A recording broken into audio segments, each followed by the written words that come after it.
Hi guys, good morning. कैसे हो आप लोग सब? आई होप आप सब एकदम बढ़िया, फर्स्ट क्लास और बहुत ज्यादा मजे में होंगे। गाइस, प्रीवियस सेशन में हम लोग ने बात करी थी अबाउट एसे नंबर 540। उसका पूरा पूरा बढ़िया सा चार्ट हम लोग ने बना लिया था और अब हम आगे बढ़ रहे हैं और अब चर्चा कर रहे हैं about what the reading part of this. So क्या क्या बात हुई थी, एक बार क्विकली हम लोग इसको डिस्कस करते हैं, फिर 520 के बारे में बात करते हैं एंड तुरंत ही अपन स्टार्ट करेंगे next chapter, chapter number 4। Yes sir.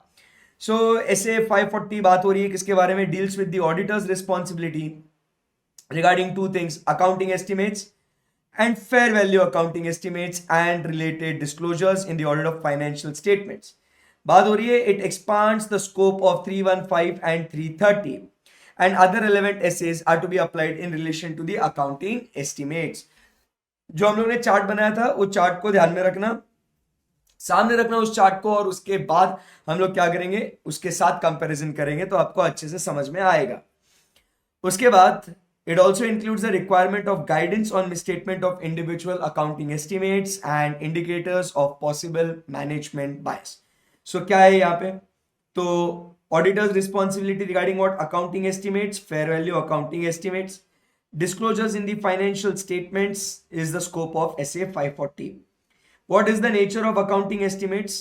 हमने बात करी थी, it cannot be measured precisely but can only be estimated. Some financial statement items, क्या बोला हमने?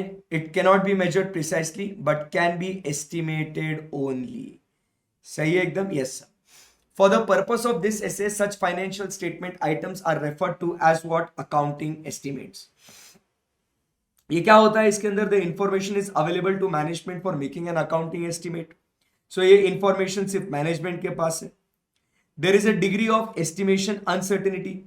डिग्री ऑफ एस्टिमेशन अनसर्टेनिटी मतलब हमने क्या बोला था कि लैक ऑफ प्रिसीशन, हमने बोला था। प्रिसीशन मतलब accuracy. So there is what, मतलब इसके अंदर मैनेजमेंट के ऊपर डिपेंड करता है, but there is estimation uncertainty and this estimation uncertainty in turn results into what? The risk of material misstatement. सही है एकदम? Yes sir. So because of these uncertainties inherent in the business activities, some items in the financial statement can only be what? Estimated. Further, the specific characteristics of asset, liability or component or the basis of or method of measurement, बराबर। सो ये ध्यान में रखना किस वजह से estimation uncertainty आती है। Characteristics of what? क्या बोल रहा है वो? Characteristics of what?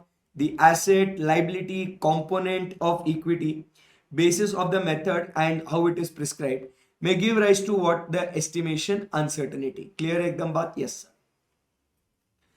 उसके बाद क्वेश्चन यहाँ पे क्या बन रहा है? यहाँ पे कौन से accounting estimates will result into low estimation uncertainty and किस में there will be high estimation uncertainty? ये डायरेक्ट एग्जाम में आपको क्वेश्चन बन सकता है।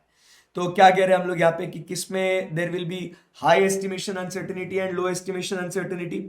सो नंबर 1 पॉइंट हम लोग कह रहे हैं कि जिसके अंदर कोई ट्रांजैक्शन से activities if they are not complex, उसके बाद दे आर फ्रीक्वेंटली मेड, रोज का काम है अपना, बराबर। अगर हम लोग फॉरेन एक्सचेंज करेंसीज के ट्रांजैक्शन रेगुलर बेसिस पे कर रहे हैं तो उसमें अपने को कोई दिक्कत नहीं है, बराबर। रूटीन नेचर के हैं, बराबर। Data that is readily available, तो जिसमें अपने को कोई एस्टिमेट करने में कोई दिक्कत नहीं होगी। Fair value accounting estimates where the estimation is prescribed by applicable financial reporting framework and that is what we say is simple and is applied what? Easily. सही है एकदम? Yes sir. उसके बाद fair value accounting estimates where the model is use to measure, बराबर, where model is use to measure the accounting estimate well known accepted. So यहां पे क्या है, हम लोग क्या कह रहे हैं? Where there is not complex, margin में लिख के रखेंगे, बराबर। फिर उसके बाद हम लोग क्या कह रहे हैं? ये दूसरा पॉइंट कि it is of routine nature. Then we talk about is data is easily available, then financial reporting framework has prescribed,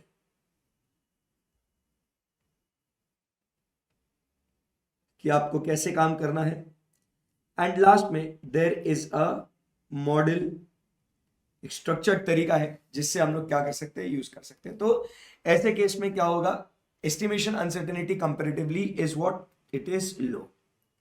आगे, for some accounting estimates where it is high estimation, जहां पे it is the outcome of what, litigation, बराबर। हमने वो कल examples में देखा था कि कौन से फेयर वैल्यू और कौन से अकाउंटिंग एस्टिमेट्स होते हैं। तो इसमें हम लोग क्या बोल रहे हैं यहाँ पे कि outcome of litigation, estimation uncertainty है। लिटिगेशन मतलब क्या, कि case whether you are going to win और you are going to lose, और उसके हिसाब से वो क्या क्लेम आपको भरना पड़ सकता है उसके ऊपर डिपेंड करता है, बराबर है। लिटिगेशन मतलब क्या बोला, केस। फिर उसके बाद about the financial instrument not publicly traded, बराबर। मतलब अगर ये कोई प्राइवेट इक्विटी है, प्राइवेट डिवेंचर्स है, बॉन्ड्स है, उस केस में। फिर उसके बाद fair value accounting estimates for which highly specialised entity developed model is used, बराबर, where the assumptions or inputs cannot be observed in the marketplace, ठीक है, there is no standard। so accounting estimate जिसमें कि हम लोग बात कर रहे हैं about wage revision agreements where negotiation with unions are awaited। तो ऐसे ये एग्जाम्पल्स हैं, बराबर। सो क्या बात हो रही है इसमें, एक हम लोग बात कर रहे हैं as a case of what, litigation. फिर उसके बाद हम लोग कह रहे हैं नॉट पब्लिकली ट्रेडेड एसेट्स,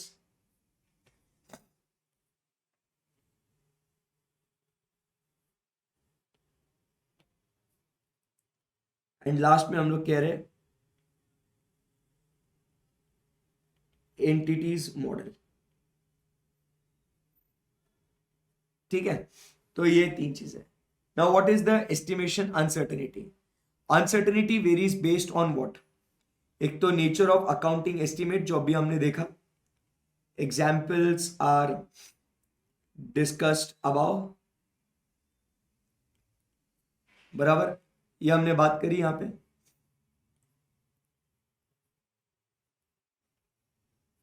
ठीक है, ये हमने बात कर ली यहां पे। उसके बाद the extent to which the generally method is used, so accepted method, and last में आप कौन से अजम्पशंस आप यूज कर रहे हो उसके बेसिस पे।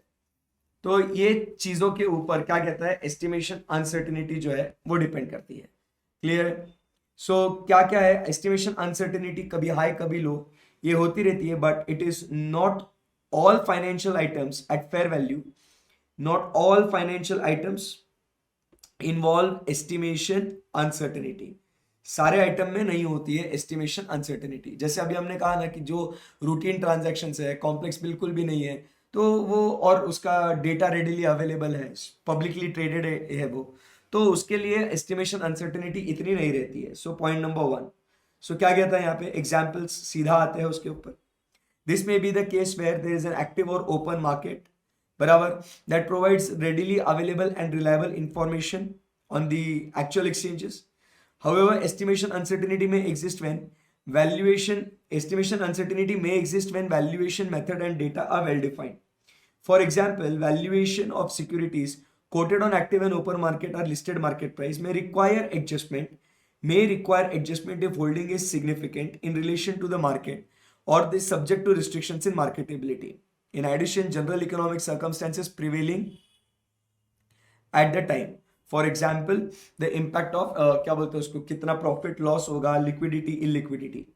दिस में be the case for financial items where the open actively market is available. ये रिपीट हो गया है पॉइंट, तो इसको हम लोग कट कर देंगे, ठीक है। Yes, examples of the situation where जो है किसको हम लोग को फेयर वैल्यू अकाउंटिंग एस्टिमेट्स चाहिए, और कौन से सिर्फ other than fair value accounting estimates and fair value accounting estimates, कौन से है ये। सो फर्स्ट पॉइंट अपन कहते हैं ये डाउटफुल डेट्स वाला, obsolescence, doubtful debts, provision for allowance मतलब provision, inventory, obsolescence, outdated, warranty obligations. तो ये सारे हैं भाई, ठीक है। ये एग्जांपल्स हम लोग ने स्टार्टिंग में देखे थे, चार्ट में है वो आपके। Yes, estimation involves what, judgements.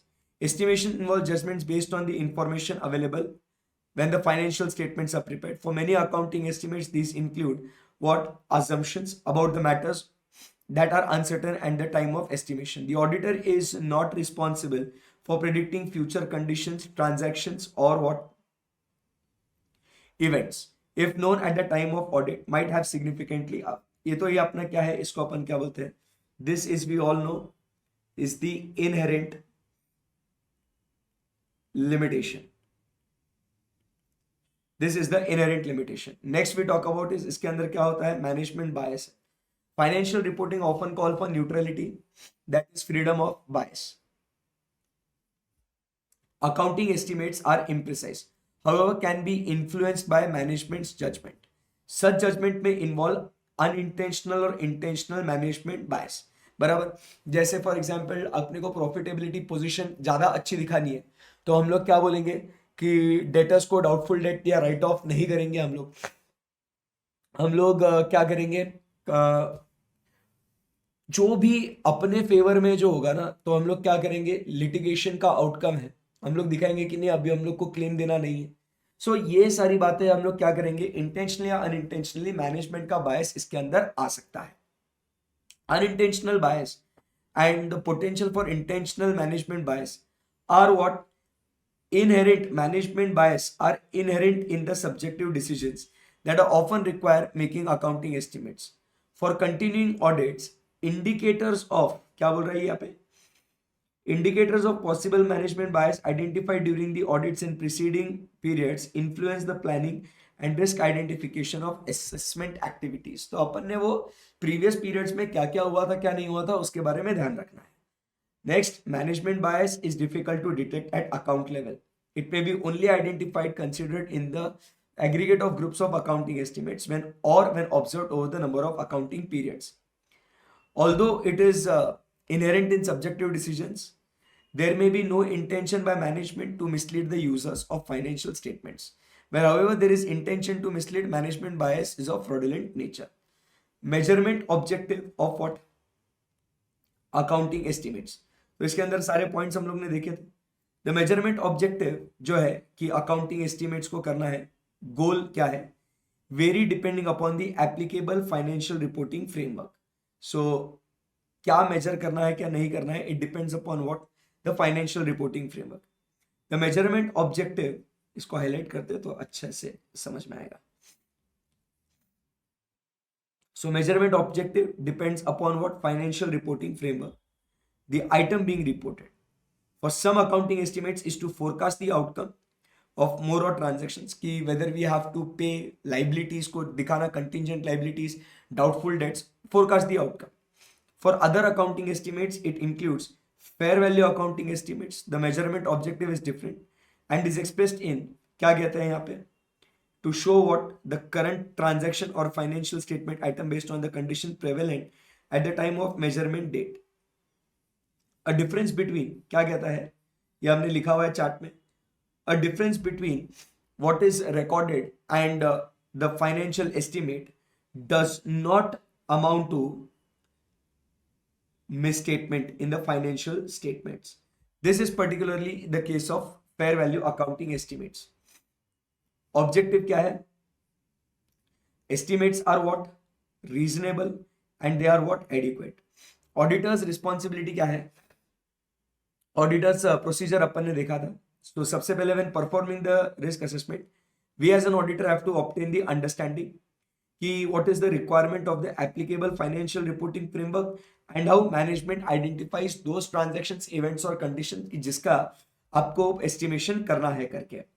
Then understanding of how management identifies this. In preparing the management identifies, तो कैसे करता है, तो क्या कुछ new type of transactions enter करे है क्या, terms of transactions, accounting policies, regulatory और other changes which are outside the management control, new conditions और इवेंट्स। तो ये सब एग्जाम्पल्स हैं, ये आपको एग्जाम में आ सकता है, तो आपको ध्यान में रखना है। During the audit, the auditor may identify the transactions, events or condition that give rise to need for accounting estimates. So सबसे पहले अपन ने क्या करना है, रिस्क असेसमेंट प्रोसीजर में फाइनेंशियल रिपोर्टिंग फ्रेमवर्क का रिक्वायरमेंट है क्या वो देखना है, और उसके बाद अपन ने देखना है कि क्या उसके हिसाब से काम हुआ है या नहीं हुआ है, एंड हाउ मैनेजमेंट आइडेंटिफाइज। फिर मैनेजमेंट कैसे आइडेंटिफाई करता है उसका अपन को अंडरस्टैंडिंग लेना है। Then how does management makes estimate, how the estimate is done. So आपका क्या मेथड है, controls, expert, assumptions, and whether there has been or ought to be have been change, and whether if so how management has assessed the effect of estimation uncertainty. So auditor shall review the outcome of the accounting estimates included in the prior period financial statements.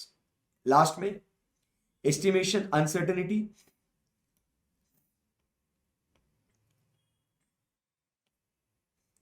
estimation uncertainty for accounting estimates that give rise to significant risk in addition to substantive procedure meet the requirement of SA 330, the auditor shall evaluate the following. तो अगर आपको लगता है कि कहीं uncertainty आई है तो auditor ने अल्टरनेटिव अजम्पशंस को देखना चाहिए। वो अजम्पशंस जो है आपने क्यों रिजेक्ट किए, व्हाई इट वाज रिजेक्टेड, ये आपको देखना है, क्योंकि इसके वजह से आपकी अनसर्टेनिटी आपको नजर आ रही है ना, तो why have you rejected it. उसके बाद मैनेजमेंट ने जो अजम्पशंस यूज करे हैं, are those assumptions what reasonable, and where relevant to the reasonableness of the significant assumptions used by the management, whether those are what relevant। ये सब पढ़ के हो चुका है, हम लोग को बस क्या करना है, ये रीडिंग करना है इसका। If in the auditor's judgment management has not adequately addressed the effects of uncertainty give rise to the risk, the auditor shall, if considered, develop range to which evaluate reasonableness of the accounting estimates। Recognition and measurement criteria, सो ये वाला points पढ़ लीजिएगा, ये audit procedures में ये पढ़िए आप लोग।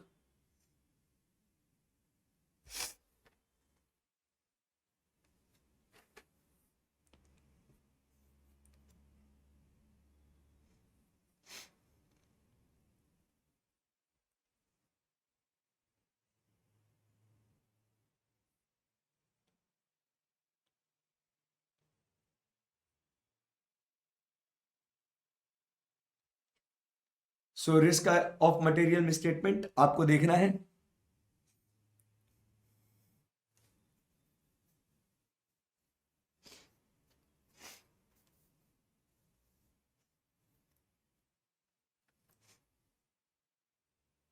Based on the risk assessment, whether management has appropriately applied the accounting estimate and the methods are applied consistently. Changes है in the method used from prior period, they are appropriate to the present circumstances। ये सब पढ़िए आप आराम से।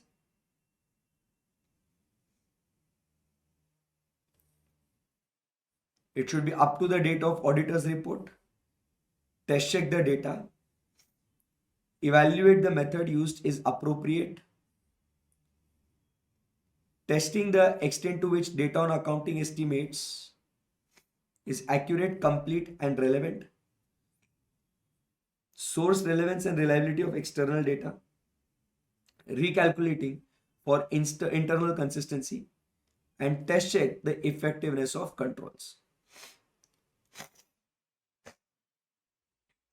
Whether while determining the matters identified or in responding to assessed risk of material misstatement, the auditor shall consider specialized skills or knowledge in relation to one or more aspects of accounting estimates are required to obtain sufficient appropriate audit evidence। पढ़ो इसको, ये अपना main audit procedure है,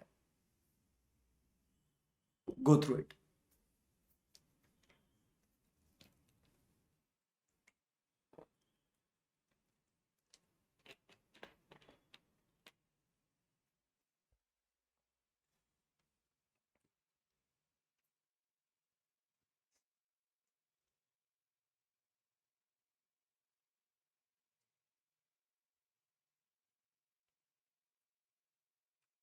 audit reporting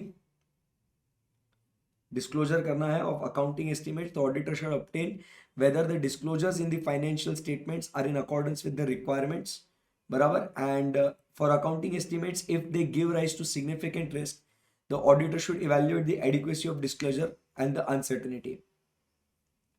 क्या क्या disclose करना है अपने को? assumptions and the method, basis for selection of estimation and changes in the method, and sources and implication in relation to accounting estimate having significant risk. Even when the disclosures are in accordance, the auditor may conclude that disclosure is inadequate in the light of what? The facts. You have to obtain written representation and do the documentation. ये भी points पढ़ लो, ये chart में हम लोग ने simple लिख दिया था इसको।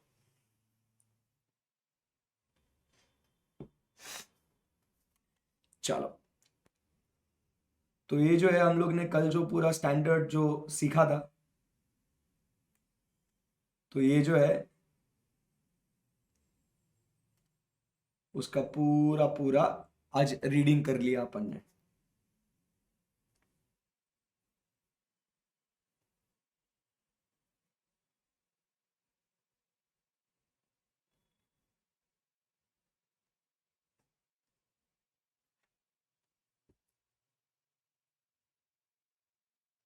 समरी है उसका,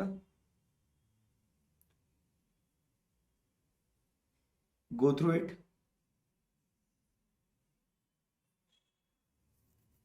समरी पढ़ेंगे पूरा, मस्ती नहीं।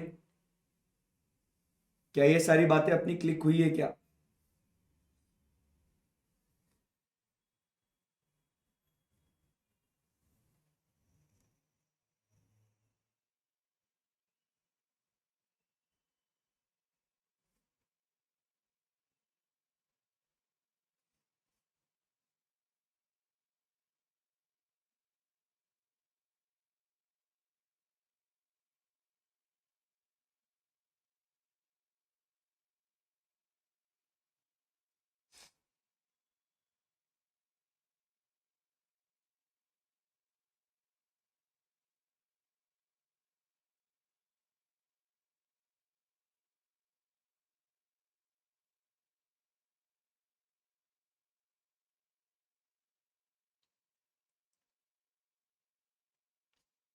चलो, सो यहां से आगे बढ़ते हैं फिर अभी अपन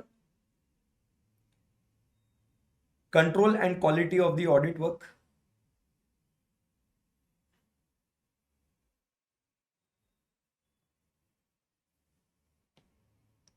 चलो, अभी ये जो है कंट्रोल ऑफ क्वालिटी, ये क्या हमने SQC1 पढ़ा हुआ है क्या बच्चों? याद है आप लोगों को? Yes sir. सो ये एक जनरल पार्ट है, इसको पढ़ना है अपने को। Under SQC1 the firm has an obligation to maintain the system of quality control to provide the firm with reasonable assurance that the firm and its personnel comply with professional standards, regulatory and legal requirements, and the reports issued are appropriate in the circumstances. तो SQC1 में क्या बोलता है वो? दो बातें बोलता है कि the firm comply with what? Professional. अभी लिखो क्यों वापस, इसको समझ में आ गया ना आपको? ये पढ़ा हुआ है अपन ने इसको। Professional, legal and regulatory requirements, and जो भी रिपोर्ट्स हम लोग दे रहे हैं ये अपने को अप्रोप्रिएट इन दी सर्कमस्टेंसेज होने चाहिए। ये पॉइंट हमने कहाँ पढ़े थे, ये लिख देता हूं आपके लिए, कि जब हम लोग एंगेजमेंट परफॉर्म करते हैं, eight the time of performance of the engagement performance, तो उस समय पे ये बात हो रही है। क्लियर एकदम? Yes sir. Within the context of the firm's system of quality control, engagement teams have responsibility to implement quality control procedures that are applicable to the audit engagement and provide the firm with relevant information enabling the part of the firm system of quality control relating to what? Independence. तो यहाँ पे अपन ने क्या करना चाहिए? Independence requirement को follow करना चाहिए। Engagement teams are entitled to rely on the firm's system of quality control unless provided by the firm. SA 220 भी इसके बारे में बात करता है। सो ये पूरा अपन ने पढ़ा हुआ है। अभी बात करते हैं एनालिटिकल प्रोसीजर्स की, जो बात हो रही है prior to audit as well as towards finalization. So यहाँ पे ये कभी है ऑडिट शुरू करने के पहले, और बात हो रही है किसके बारे में? ऑडिट के फाइनलाइजेशन के समय पे। सो बात हो रही है अबाउट व्हाट? Essay number 520। सो एसे 520 आपको पता है व्हाट इज एसे 520? सो एसे 520 जो हम लोग ने पहले बचपन में पढ़ा हुआ है, आप लोग बहुत सी बार काम करते हो इसको। सो आप समझिए when we talk about SA 520 it is about analytical procedures. किसकी बात करते हैं? Analytical procedure. तो पहले आपको एनालिटिकल प्रोसीजर क्या है वो मैं आपको समझा देता हूं। क्या है ना एनालिटिकल प्रोसीजर्स, ये आपको कब कब यूज होती है? एक तो स्टार्ट ऑफ द ऑडिट मतलब प्लानिंग फेज में, जब आप उसको परफॉर्म कर रहे हो तब आपको यूज होता है। तो स्टार्ट लिखने से अच्छा मैं क्या लिखता हूं यहाँ पे? It is used in the planning stage, then it is used in the performing stage, and last में it is at the time of conclusion, that is it is also used at the time of what? Reporting stage also. सही है एकदम। So it is used in all these three stages, planning, performing and what? Conclusion. So analytical procedure basically क्या है? It is a study of plausible relationship. जो दो items connected है उन दो आइटम्स के बीच में का ये रिश्ता क्या कहलाता है उसको स्टडी करना is called as what? Analytical procedures. और उसमें अगर कहीं आपको लगता है कि कुछ तो गड़बड़ है, सो देन फिर वो जो इनकंसिस्टेंसीज है उसका इन्वेस्टिगेशन करना is what we talk about is analytical procedure. Analytical procedure आपको एविडेंस नहीं देगा, बट एनालिटिकल प्रोसीजर आपको कहां क्या देखना है उसका आपको आइडिया देगा। सही है एकदम। तो आप जब ऑडिट करते होंगे और आपके सर या मैम अगर रिव्यू कर रहे हैं आपका काम, तो आपने बहुत सी बार देखा होगा, सुना होगा, समझा होगा कि बॉस आपको पूछते हैं ये देखा क्या, ये सैलरी अगर चेक कर रहा है तो उसका पीएफ का कंट्रीब्यूशन देखा क्या, डिपॉजिट हुआ क्या, डिपॉजिट स्लिप्स चेक करे क्या, अटेंडेंस देखा क्या, पेरोल शीट्स देखे क्या। यू आर वंडरिंग कि भाई ये इनको कैसे पता कि ये चीजें कैसी देखनी है करके। सो बेसिकली वो क्या बोलते हैं कि अगर ये चीज है तो उसके साथ साथ वो दूसरी चीज भी होना बहुत जरूरी है, and that is what is analytical procedure. तो ये एनालिटिकल प्रोसीजर है ना बेटा, अपन प्लानिंग के टाइम पे भी करते हैं और फाइनलाइजेशन के टाइम पे तो करते ही करते हैं। सही है एकदम। यस, और ड्यूरिंग द ऑडिट भी हम लोग डेफिनेटली इसको यूज करते हैं। So that is what is analytical procedures. Understood? Yes. तो क्या बात हो रही है? Determine the suitability. Analytical procedure जिसके लिए अपन यूज कर रहे हैं, you have to determine the suitability for a particular substantive analytical procedures for given assertions, taking into account the assessed risk of material misstatement and test of details। तो जो particular area पे अब ये जब आप परफॉर्म कर रहे हो एनालिटिकल प्रोसीजर्स, तो इसमें आपको क्या देखना है? इसमें आपको देखना है सुटेबिलिटी। तो सुटेबिलिटी मतलब क्या है? ये बेसिकली कब सुटेबल है? When it is suitable for large volume of transactions है। बराबर है। उसके बाद they are predictable over time. क्या है उनमें? There is predictability. अगर है तो हम लोग कहेंगे कि हाँ भाई यहाँ पे हम लोग क्या कर सकते हैं? एनालिटिकल प्रोसीजर्स परफॉर्म कर सकते हैं। When there is a large volume of transaction, the data is predictable, it has got relation between. तो हम लोग ऐसा कुछ कर सकते हैं कि भाई हाँ इतने में है तो उतने में कितना, तो ये सारी बातें हम लोग जो है ना ये सोच सकते हैं। फिर अगर हम लोग को एनालिटिकल प्रोसीजर करना है तो जिस डेटा के बेसिस पे हम लोग ये काम कर रहे हैं, तो क्या होना चाहिए? वो डेटा जिससे हम लोग वो रिलेशन ये कर रहे हैं, तो वो रिलायबिलिटी ऑफ डेटा होना चाहिए। और रिलायबिलिटी के साथ साथ that data should facilitate what? The source, बराबर, comparability and nature and relevance of available controls. अब जैसे अगर अपन बात करें यहाँ पे, सो किसके बारे में बात कर रहे हैं अपन अभी? सो रिलायबिलिटी ऑफ डेटा की अगर बात कर रहे हैं, सो रिलायबिलिटी मतलब क्या कह रहे हैं? कि वो जो सोर्स है, कंपेरेबिलिटी है, तो इसमें अपने को देखना है कि हम लोग वो प्रायर पीरियड का है, बराबर कि नहीं? प्रायर पीरियड का है क्या वो, या वो बजट्स या फोरकास्ट से कंपेयर कर रहे हैं क्या? बजट फोरकास्ट, बजट्स या फोरकास्ट, बजट्स या फोरकास्ट, ठीक है। या हम लोग कोई इंडस्ट्री इंफॉर्मेशन यूज कर रहे हैं क्या? सो वो अपने को देखना है कि वो डेटा जो है वो रिलायबल है या नहीं है। फिर उसके बाद हम लोग क्या करते हैं? वो डेटा मिलने के बाद we develop an expectation. Develop an expectation का मतलब क्या कहते हैं हम लोग? कि व्हाट इट शुड बी, बराबर कि नहीं, कि क्या होना चाहिए। And this should be sufficiently precise. Precise मतलब क्या? Accurate to identify a misstatement individually और when aggregated. So you develop an expectation, और फिर जो आप क्या करोगे? आप उसे कंपेयर करोगे। जो आपके एक्चुअल रिजल्ट्स है, आप एक्चुअल आप क्या करोगे? एक्चुअल रिजल्ट्स जो है आपके एक्चुअल वर्सेस आप क्या करोगे? उसको एक्सपेक्टेशन से कंपेयर करोगे। तो आपको जो अमाउंट ऑफ डिफरेंस आपको अगर मिलता है इन द रिकॉर्डेड अमाउंट्स, अगर वो क्या कहता है, determine amount of recorded amounts from expected values that is acceptable without, तो अगर वो एक्सेप्टेबल है तो don't do any further investigation, but अगर वो एक्सेप्टेबल नहीं है तो फिर आप क्या करोगे, उसका फर्दर इन्वेस्टिगेट करोगे। सो जब आप एनालिटिकल प्रोसीजर्स को डिजाइन करते हो, सो आपको ये चार बातें आपको ध्यान में रखनी है। सो वो क्या चार बातें हैं ये एस ए 520 की। सो फर्स्ट, जो एरिया में आप एनालिटिकल प्रोसीजर्स कर रहे हो वो क्या होने चाहिए, इट शुड बी सूटेबल। क्या होना चाहिए, सूटेबल होना चाहिए। सूटेबल के बाद मतलब वो लार्ज वॉल्यूम, अब जैसे जियो जैसी कंपनी में इतने सारे बिल्स बनते होंगे, डिफिकल्ट है उसको, तो उसका एनालिसिस करना है। Bank interest, large volume of transaction की अगर बात करूं, तो जैसे क्या बोलते हैं, जियो कंपनी में या बैंक का इंटरेस्ट अपने को, मतलब जियो लिखने से अच्छा हूं मैं लिखता हूं टेलीकॉम बिल्स, ये अपने को देखना है कितना बड़ा है। फिर उसके बाद बैंक इंटरेस्ट की अगर बात करें, सो आप समझिए इसमें बहुत मुश्किल हो जाती है। तो ये लार्ज वॉल्यूम है और ये क्या है, प्रिडिक्टेबल भी है, तो यहाँ पे आप लोग क्या कर सकते हो, एनालिटिकल प्रोसीजर कर सकते हो।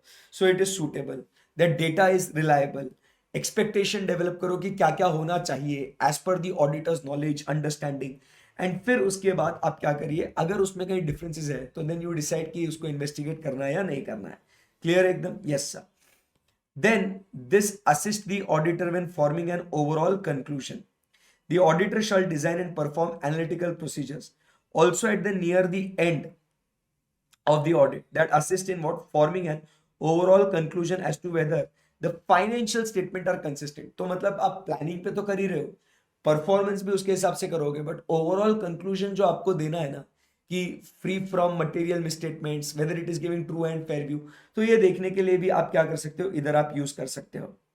उसके बाद क्या कहता है, उसके बाद क्या कहता है, the conclusions drawn from the results of analytical procedures, बराबर, and performed in accordance with the above are intended to verify what, that the conclusions form during the audit on the elements of financial statements, ये सब बराबर है क्या नहीं। तो इससे हम लोग क्या करते हैं कि ये जो है ये वेरीफाई करते हैं कि हमारा कंक्लूजन जो है वो बराबर है या नहीं है।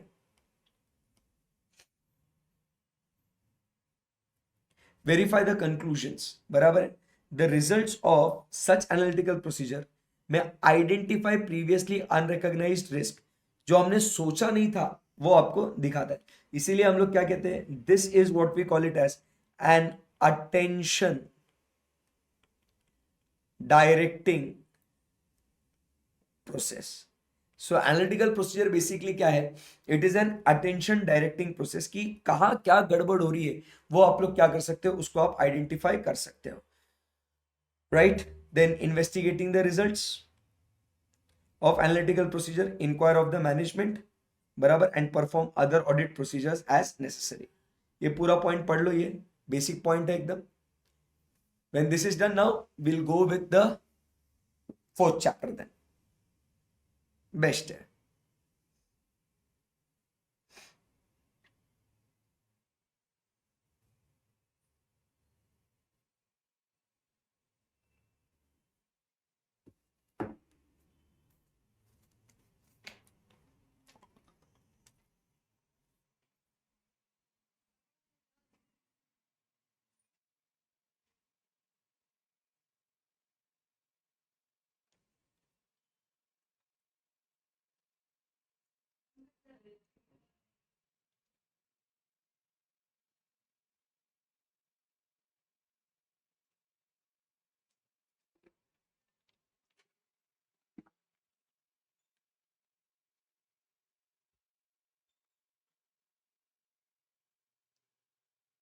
चलो, सो मेरे प्यारे बच्चों, यहां पे हम लोग ने फिनिश कर दिया है द थर्ड चैप्टर। मजा ही आ गया।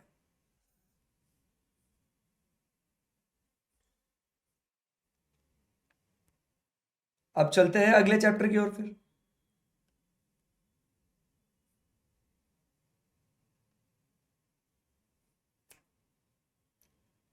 Chapter number 4।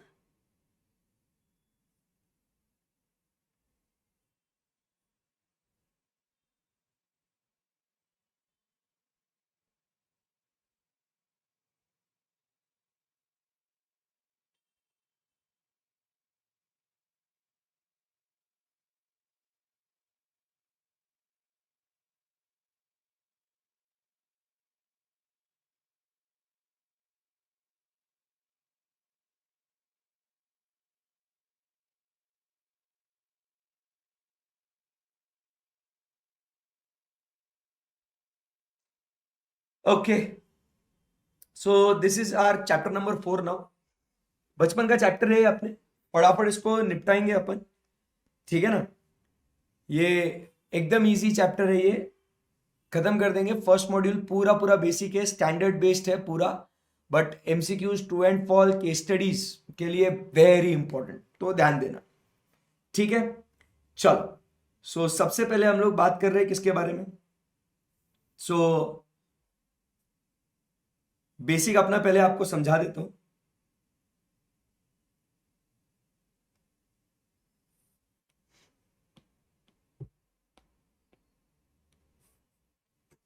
चलो, chapter number 4,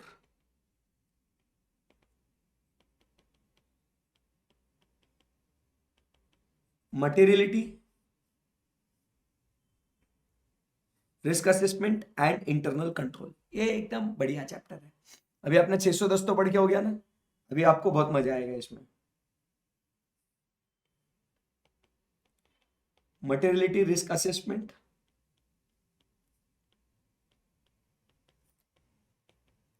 and internal control.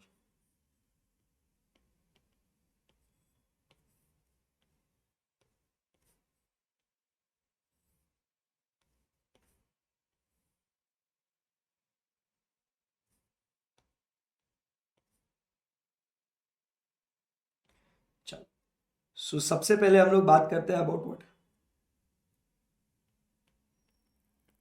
S A 320, materiality,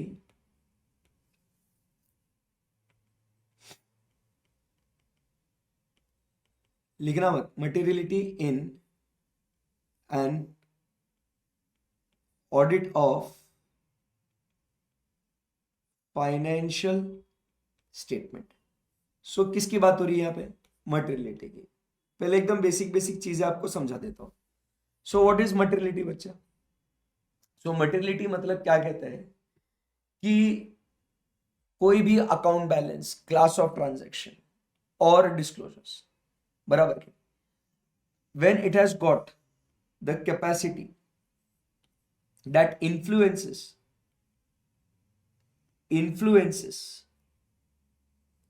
the economic decisions of the users taken on the basis of financial statements as a whole is called as what, materiality. So कोई भी information जिसके वजह से अगर users के economic decisions अगर influence होते हैं, दैट इंफॉर्मेशन बराबर is considered as what, material from the auditor's point of view. कोई भी जानकारी बराबर, अगर आप फॉर इंस्टेंस गोइंग कंसर्न अगर आपका अफेक्ट हुआ है और वो डिस्क्लोज नहीं कर रहे हो, that information is material. Short term long term loans को आपने बाइफरकेट नहीं करा है, दैट इंफॉर्मेशन इज मटेरियल, बराबर। तो अकाउंटिंग पॉलिसीज का कंप्लायंस नहीं किया है, that is material. Try to understand any information जो यूजर्स के इकोनॉमिक डिसीजंस को इन्फ्लुएंस करती है, तो उस इंफॉर्मेशन को हम लोग क्या कहते हैं, मटेरियल। क्लियर एकदम, यस सर। सेकेंड पॉइंट, हम लोग जब अपने फाइनेंशियल स्टेटमेंट्स पे ओपिनियन देते हैं, तो हम लोग क्या कहते हैं जब ओपिनियन देते हैं ऑन फाइनेंशियल स्टेटमेंट्स। सो हम लोग क्या कहते हैं जब ओपिनियन देते हैं, तो हम लोग कहते हैं that the accompanying financial statements, the accompanying financial statements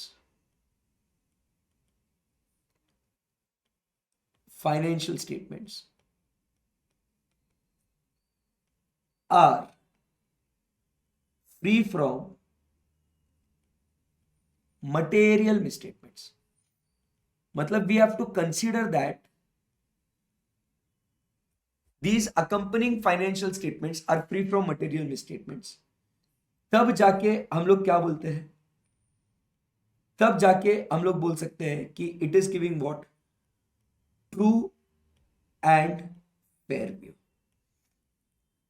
तब जाके बोलते हैं कि बॉस हाँ, ये जो अपने फाइनेंशियल स्टेटमेंट्स है, they are giving what, true and fair view. If these financial statements are free from material misstatements, they are free from what, material misstatements. Clear एकदम, ये ओपिनियन देने के लिए है।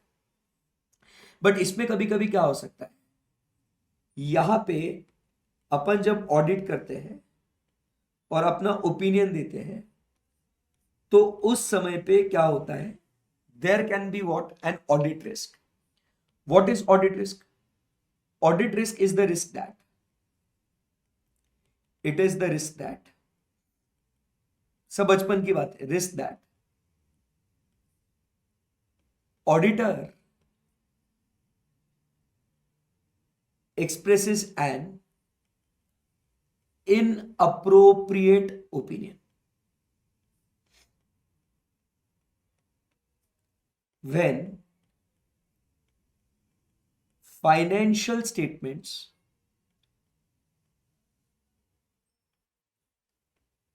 are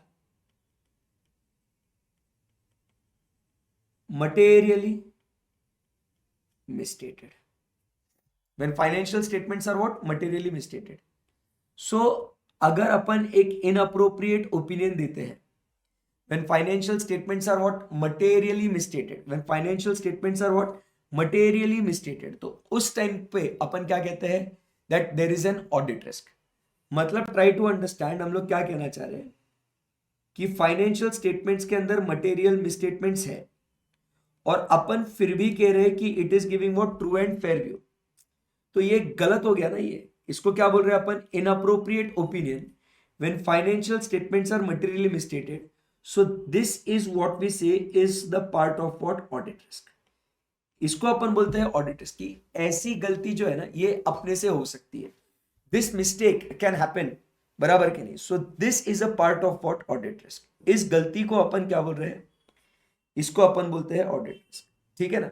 सो इसके बारे में डिटेल में और चर्चा करेंगे, बट आप समझिए बेसिक आपको क्या क्या ध्यान में रखना है। देखो, मटेरियलिटी है, रिस्क असेसमेंट है, और ये रिस्क असेसमेंट और इंटरनल कंट्रोल आपस में कैसा इसका कॉम्बिनेशन है, ये अपन बात करेंगे। बट बेसिक आपको ये तीन चीजें पता होनी चाहिए कि 320 क्या होता है, ओपिनियन हम लोग क्या बोलते हैं, the accompanying financial statement should be free from material misstatements, and उसके बाद जो ऑडिट रिस्क है उसमें क्या कहता है कि the auditor is expressing what, an inappropriate opinion, अपन गलत ओपिनियन दे रहे हैं।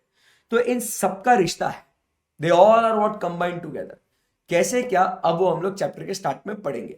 But before that first you write this down, then we go ahead. चलो।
चलो, सो अब आते हैं बुक में और बात करते हैं इसके बारे में। सो मटेरियलिटी एंड रिस्क असेसमेंट की चर्चा करते हैं। ऐसे 320 the concept of materiality is applied in planning and performing the audit and in evaluating the effect of the identified misstatements। क्योंकि वो misstatements अगर material है तो क्या बोला था अभी अपन ने कि हम लोग कहेंगे कि it is not true and fair, but अगर वो misstatements material नहीं है तो क्या हो जाएगा, हम लोग कहेंगे अगर वो misstatements अगर material नहीं है तो हम लोग कहेंगे कि it is what true and fair on the audit and uncorrected misstatements if any in the financial statements and also in forming an opinion। तो हम लोग जब पूरा ऑडिट जो हम लोग प्लान करते हैं, सो 320 के हिसाब से जब हम लोग प्लान करते हैं ना ऑडिट मटेरियलिटी की अगर बात कर रहे हैं तो ये कहां कहां यूज होता है। सो ये कहां कहां यूज होता है, ये यूज होता है in what, number 1 in planning, in performing, number 3 in evaluating misstatements, and last में to express what the opinion on financial statements। क्या बात है। सो ये जो है ना मटेरियलिटी, ये बहुत भारी चीज है। ये पूरा जो अपना ऑडिट है ना, ये पूरा इसके इर्द गिर्द घूमता है। ये मतलब अगर ये मटेरियल है तो हम लोग ये सब बातें देखते हैं, ओपिनियन देते हैं पूरा, तो स्टार्ट से लेके एंड तक। क्या बोल रहा हूं मैं, मतलब हम लोग स्टार्ट कर रहे हैं प्लानिंग से, एंड कर रहे हैं ओपिनियन पे। तो throughout start to end we consider what, SA 320 materiality.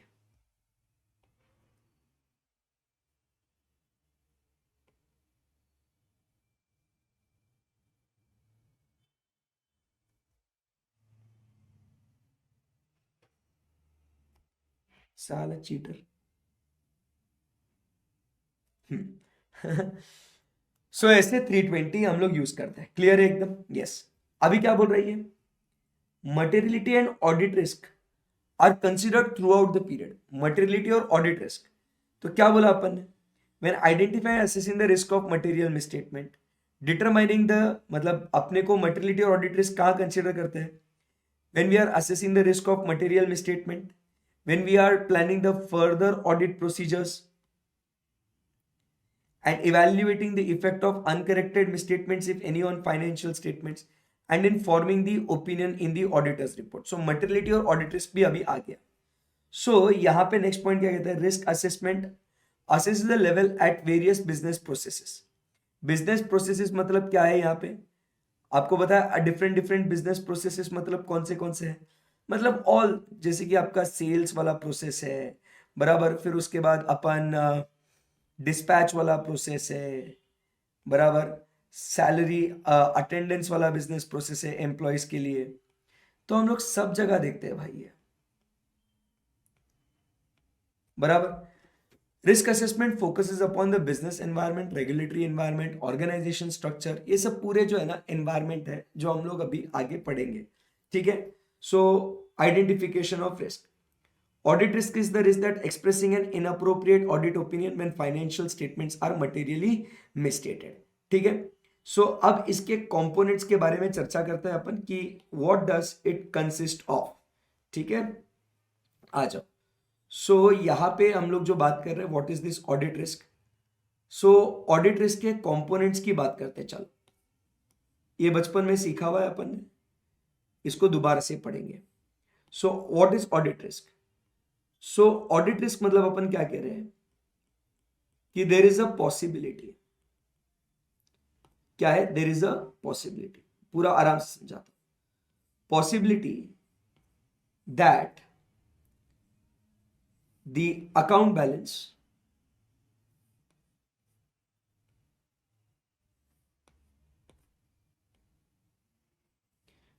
possibility that the account balance, class of transaction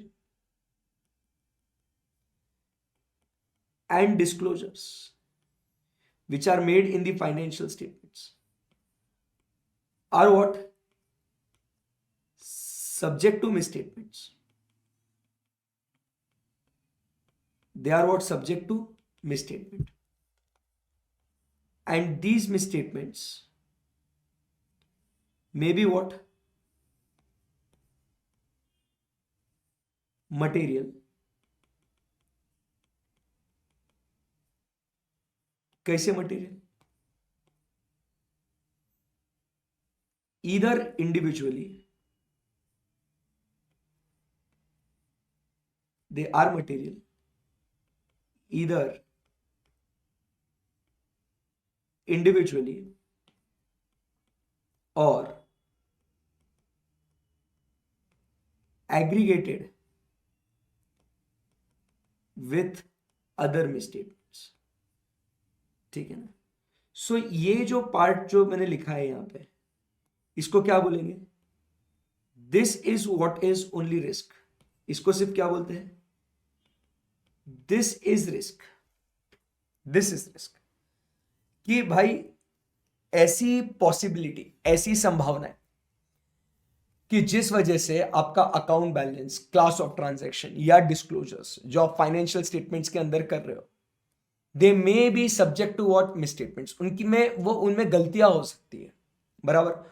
और वो गलतियां ऐसी वैसी नहीं. हम लोग क्यों फोकस करना है on what? The material misstatements. So those class of transaction, account balance, disclosure जिसमें गलतियां हो सकती है, ऐसी संभावना है, द ससेप्टेबिलिटी, बराबर. तो वो जो है ना, they will be subject to what? Misstatement. But वो मिसस्टेटमेंट कैसे होंगी? It will be what? Material, इधर इंडिविजुअली. मतलब एक गलती अपने आप में बड़ी गलती हो सकती है, या छोटी छोटी गलतियां मिलके एक बड़ी गलती हो सकती है. So this is what we talk about is boss, this is what we talk about is the risk, बराबर. अब इस रिस्क को जब हम लोग देखते हैं, बराबर, कैसे देखते हैं इसको? When we check this risk, जब इस रिस्क को हम लोग देखते हैं, बिफोर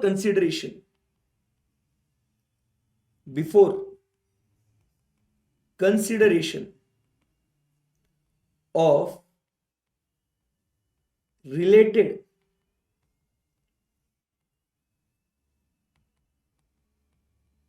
internal controls, इसको अपन क्या बोलेंगे? Sir, then this risk will be called as inherent risk. इसके कंपोनेंट्स के बारे में चर्चा हो रही ना अपनी. सो क्या कह रहे? इस रिस्क को अपन क्या बोलेंगे? Inherent risk. मतलब समझे नहीं आप? यहां पे आप समझने की कोशिश करो. ये जो है, ये रिस्क है. एक रिस्क इंडिविजुअली बड़ी रिस्क है. इसी के साथ साथ या तो छोटे छोटे रिस्क होंगे, क्यूट. सो वन रिस्क इंडिविजुअली और other risk when assist with what? Other material misstatements. So अभी ये जो है ना, ये रिस्क जो है ना, इसको रोकने के लिए अपन ने क्या किया? इसको रोकने के लिए अपन ने कंट्रोल्स लगाए. दिख रहा है क्या आपको? बिल्कुल. तो आपको क्या ये रिस्क दिख रही है क्या? नहीं. ये रिस्क बिजनेस के अंदर पहले से ही मौजूद हो सकती है. आपके सेल्स इन्फ्लेट या डिफ्लेट हो, कैश चुराया जाए आपका, नॉन अकाउंटिंग फॉर मिसलेनियस और स्क्रैप, बराबर. तो ऐसे ये पहले से आपके धंधे के अंदर ये रिस्क हो सकती है. बट अगर आपको वो रिस्क को मतलब देखना है, तो आपको क्या करना पड़ेगा? ये जो कंट्रोल्स है इसको हटाना पड़ेगा ना. अगर ये कंट्रोल्स है तो आपको रिस्क दिख रहा है क्या? नहीं. अगर आप इसको अगर देखना चाहते हो तो आपको क्या करना पड़ेगा? कंट्रोल्स को हटाना है. कंट्रोल्स है तो रिस्क नहीं दिख रही, but you want to consider कि ये रिस्क क्या है करके, तो आपको क्या करना पड़ेगा? इस रिस्क को हटाना पड़ेगा, कंट्रोल्स को हटाना पड़ेगा. So this is what is we say is inherent risk. समझा क्या बात को? This is what is inherent risk. In simple words what we say to this is what can go wrong. हम लोग ये नहीं कह रहे कि ये गलत होगा ही करके, बट हम लोग क्या बोल रहे हैं कि अगर इंटरनल कंट्रोल्स नहीं हो, before considering those related controls, अगर वो कंट्रोल्स नहीं हो तो यहां पे क्या गलत हो सकता है, जो वो गलत हो सकता है उसको अपन कहते हैं क्या, इनहेरेंट रिस्क। आई बात समझ में आपको? Yes sir. अभी क्या होता है ना, आपने इस रिस्क को देख लिया यहां पे, अब इस रिस्क को रोकने के लिए आपने क्या किया, ये कंट्रोल्स का लेयर लगाया। बट अब दूसरा पॉइंट यहां पे क्या होता है ना, आप समझिए बात को, कि इस रिस्क को क्या हो रहा है यहां पे, कंट्रोल्स में फेल। क्या बोल रहे हैं सर? कंट्रोल्स में फेल, ध्यान से सुनो, कंट्रोल्स में fail to do what, to protect, detect और करेक्ट दिस मिसस्टेटमेंट्स। मतलब क्या हो रहा है, कंट्रोल्स में अपने आप में कुछ लिमिटेशंस है, कंट्रोल खुद क्या है, फुल प्रूफ नहीं है, तो कुछ ना कुछ पॉसिबिलिटी हो सकती है ना कि कंट्रोल क्या हो जाए, फेल हो जाए। तो कंट्रोल खुद क्या नहीं कर सकता, उस रिस्क को प्रोटेक्ट नहीं कर सकता। सो ऐसी रिस्क को हम लोग क्या नाम देंगे, so this risk my dear friends is called as what, this risk is called as what, the control risk. इसको क्या बोल रहे हैं अपन, this risk is called as what, the control risk, इसको बोलते हैं कंट्रोल रिस्क। ठीक है ना? सो यहां पे ट्राई टू अंडरस्टैंड, हम लोग क्या कह रहे हैं, auditor will consider materiality and audit risk, और उसमें रिस्क ऑफ मटेरियल मिसस्टेटमेंट। तो what we are saying over here is these two risks, बराबर है ना, these two risks combined together, these two risks combined together is called as what, risks of material misstatement। इसको क्या बोल रहे हैं, इन दोनों रिस्क को मिला के हम लोग क्या बोल रहे हैं, this is called as risk of material misstatement. मतलब आप समझिए कि ये जो कंट्रोल्स लगाया ना अपन ने, ये कंट्रोल्स जो अपन ने लगाए, ये कंट्रोल्स के अंदर क्या है, कुछ कुछ फ्लॉज हो सकते हैं, कुछ कुछ ऐसे इसके अंदर क्या हो सकता है, वीकनेस हो सकती है कंट्रोल्स के अंदर। तो इसके पीछे जो छुपी हुई जो रिस्क है ना, वो क्या बोल रही है, साल कितना भी कंट्रोल लगा लो साल, आप हमें नहीं रोक सकते, हा हा हा हा हा हा हा हा, आप हमें नहीं रोक सकते।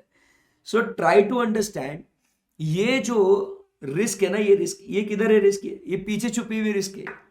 तो इसको आप है ना क्या बोल रहे हैं, कंट्रोल्स लगाए थे आपने, आपने इस रिस्क को रोकने के लिए आपने क्या करे थे, कंट्रोल्स लगाए थे, बट वो कंट्रोल्स फेल हो गए। सो जो पीछे छुपी हुई रिस्क है, अब वो क्या हो गई, वो बाहर आ गई ना। तो ये रिस्क बाहर किस वजह से आई, क्योंकि आपके कंट्रोल्स फेल हो गए। तो ये रिस्क किस वजह से जनरेट हुई, yes very good, this risk is called as what, the control risk. समझ में आया क्या बच्चों बात को? इस रिस्क को अपन क्या बोलेंगे, this risk is called as what, the control risk. Best है एकदम। So combined assessment of these two is called as what, risk of material misstatement। Clear एकदम?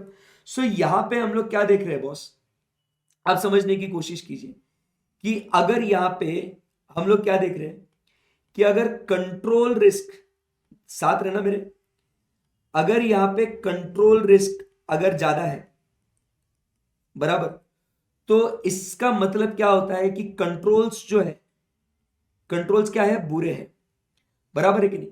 और कंट्रोल्स बुरे होंगे तो इस वजह से एरर्स एंड फ्रॉड्स होने के चांसेस ज्यादा है। इसी का मतलब हम लोग क्या कह रहे हैं कि जो इनहेरेंट रिस्क जो है ना, कौन सी रिस्क, इनहेरेंट रिस्क जो है ना, वो बढ़ जाती है। आई बात समझ में आपको? सो this is what is the relationship between control risk and inherent risk. अब बारी आती है डिटेक्शन रिस्क को। डिटेक्शन रिस्क में क्या होता है, आप समझिए बात को, कि इफ द ऑडिटर जो है ना, अपना ऑडिटर भैया, सो यहां पे अपन क्या कहते हैं, if the auditor fails, if the auditor fails, कौन, auditor fails to prevent, correct और डिटेक्ट मटेरियल मिसस्टेटमेंट, तो ये किसका शॉर्टेज है, ये किसका शॉर्टफॉल है, सर ऑडिटर का। So therefore dear friends, this risk is called as which risk, very good, this risk is then called as the detection risk. इसको क्या बोलते हैं अपन, this risk is called as the detection risk. आई बात समझ में? तो ये जो है ना, इसको बोल रहे हैं अपन डिटेक्शन रिस्क। अगर ऑडिटर ही फेल हो गया, ऑडिटर नाकामयाब हो गया उस गलती को ढूंढने के लिए, बराबर, तो उसको अपन क्या बोलेंगे, उसको अपन बोलेंगे डिटेक्शन रिस्क। तो अब आप समझिए बात को, जब इनहेरेंट रिस्क ऑडिटर असेस करता है कि ज्यादा है, इसका मतलब अपन क्या बोल रहे हैं कि auditor assesses the risk of material misstatement to be high. इसका मतलब क्या हुआ कि auditor assesses the risk of material misstatement as high. तो इसका मतलब ऑडिटर साहब क्या करेंगे, he will increase the extent of checking. और जब एक्सटेंट ऑफ चेकिंग बढ़ जाएगा तो ऑटोमेटिकली ऑडिटर का डिटेक्शन रिस्क जो है वो क्या हो जाएगा, डिटेक्शन रिस्क कम हो जाएगा। एंड इससे he can reduce the overall audit risk, क्योंकि अगर जब वो ज्यादा चेकिंग करेगा तो कोई चीजें ना ढूंढे हम लोग, ऐसी रिस्क क्या हो जाएगी, कंपैरेटिवली कम हो जाएगी। And that is what we say कि डिटेक्शन रिस्क कम हो जाएगी एंड ओवरऑल रिस्क ऑफ क्या बोलते हैं अपना ऑडिट रिस्क कम हो जाएगा। क्लियर है। बट अब अगर आप देखोगे कि कंट्रोल रिस्क अगर यहां पे कम है, इसका मतलब हम लोग क्या कह रहे हैं, कंट्रोल्स क्या है, अच्छे हैं, तो एरर्स एंड फ्रॉड्स होने के चांसेस क्या है, कम है।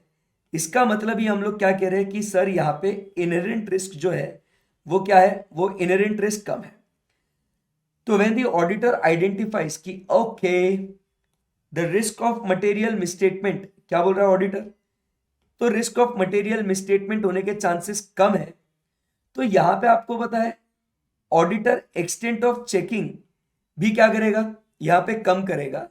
बट फिर भी मतलब डिटेक्शन रिस्क तो यहां पे बढ़ जाएगी, डिटेक्शन रिस्क यहां पे बढ़ जाएगी, बराबर है। बट फिर भी आप समझिए इनअप्रोप्रिएट ओपिनियन देने के chances are what, still less. क्या बोल रहे हैं अपन, still expressing an inappropriate opinion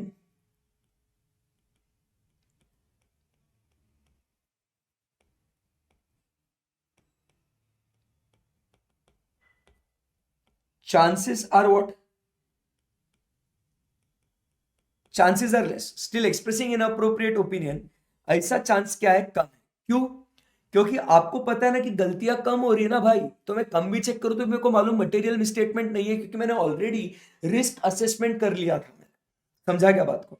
तो यहां पे आपका क्या हो गया, यहां पे इधर भी क्या हो गया, आपका ऑडिट रिस्क क्या हो गया, ऑडिट रिस्क कम हो गया। यहां पे डिटेक्शन, इधर क्या हो गया, इधर गलत लिखा मैंने, सॉरी, यहां पे आपका डिटेक्शन ज्यादा हो जाएगा, तो यहां पे भी आपका ऑडिट रिस्क जो है, ऑडिट रिस्क आपका कम हो जाएगा। डिटेक्शन ज्यादा हो जाएगा और ऑडिट रिस्क आपका कम हो जाएगा।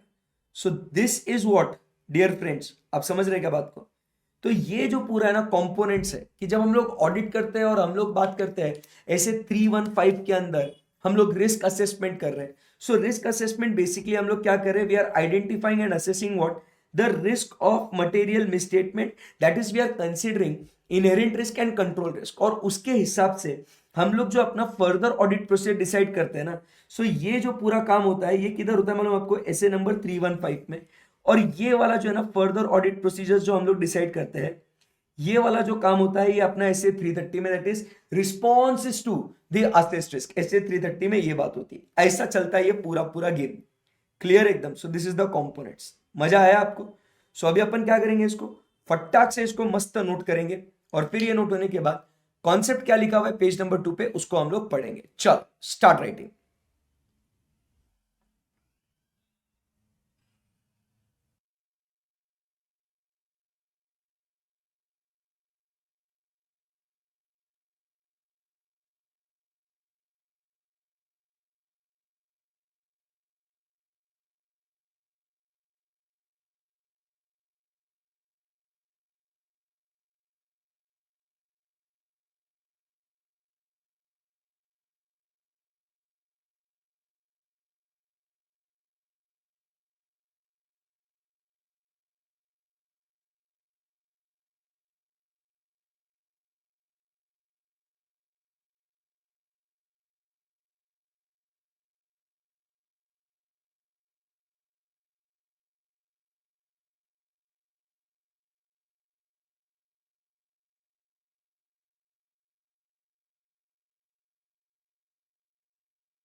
चलो right fast guys, come on.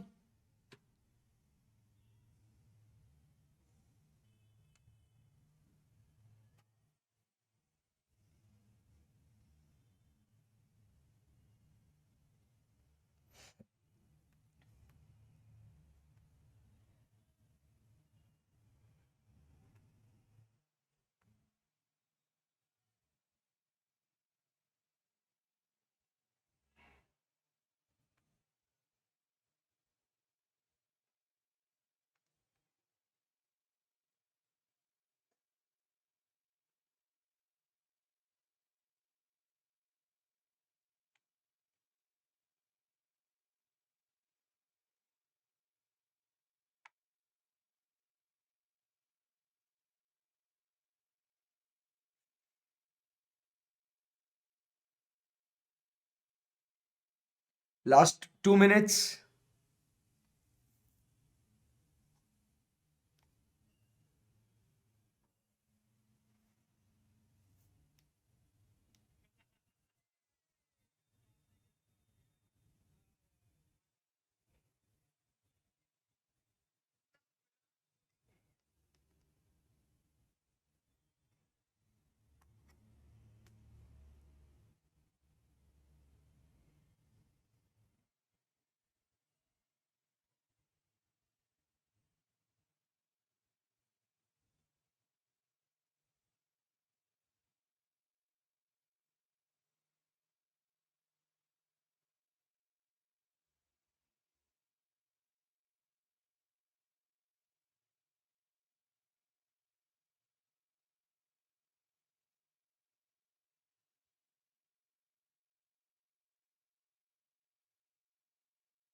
Last 30 seconds.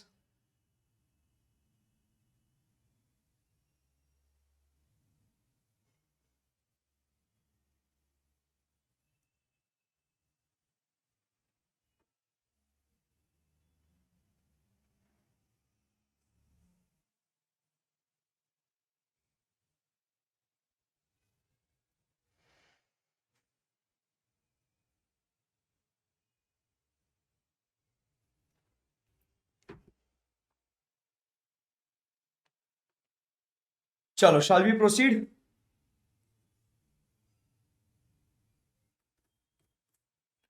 हो गया ना? चलो, सो अभी क्या लिखा है यहाँ पे? Audit risk, the major components of audit risk are describe below. So inherent risk, ठीक है, उसके बाद control risk,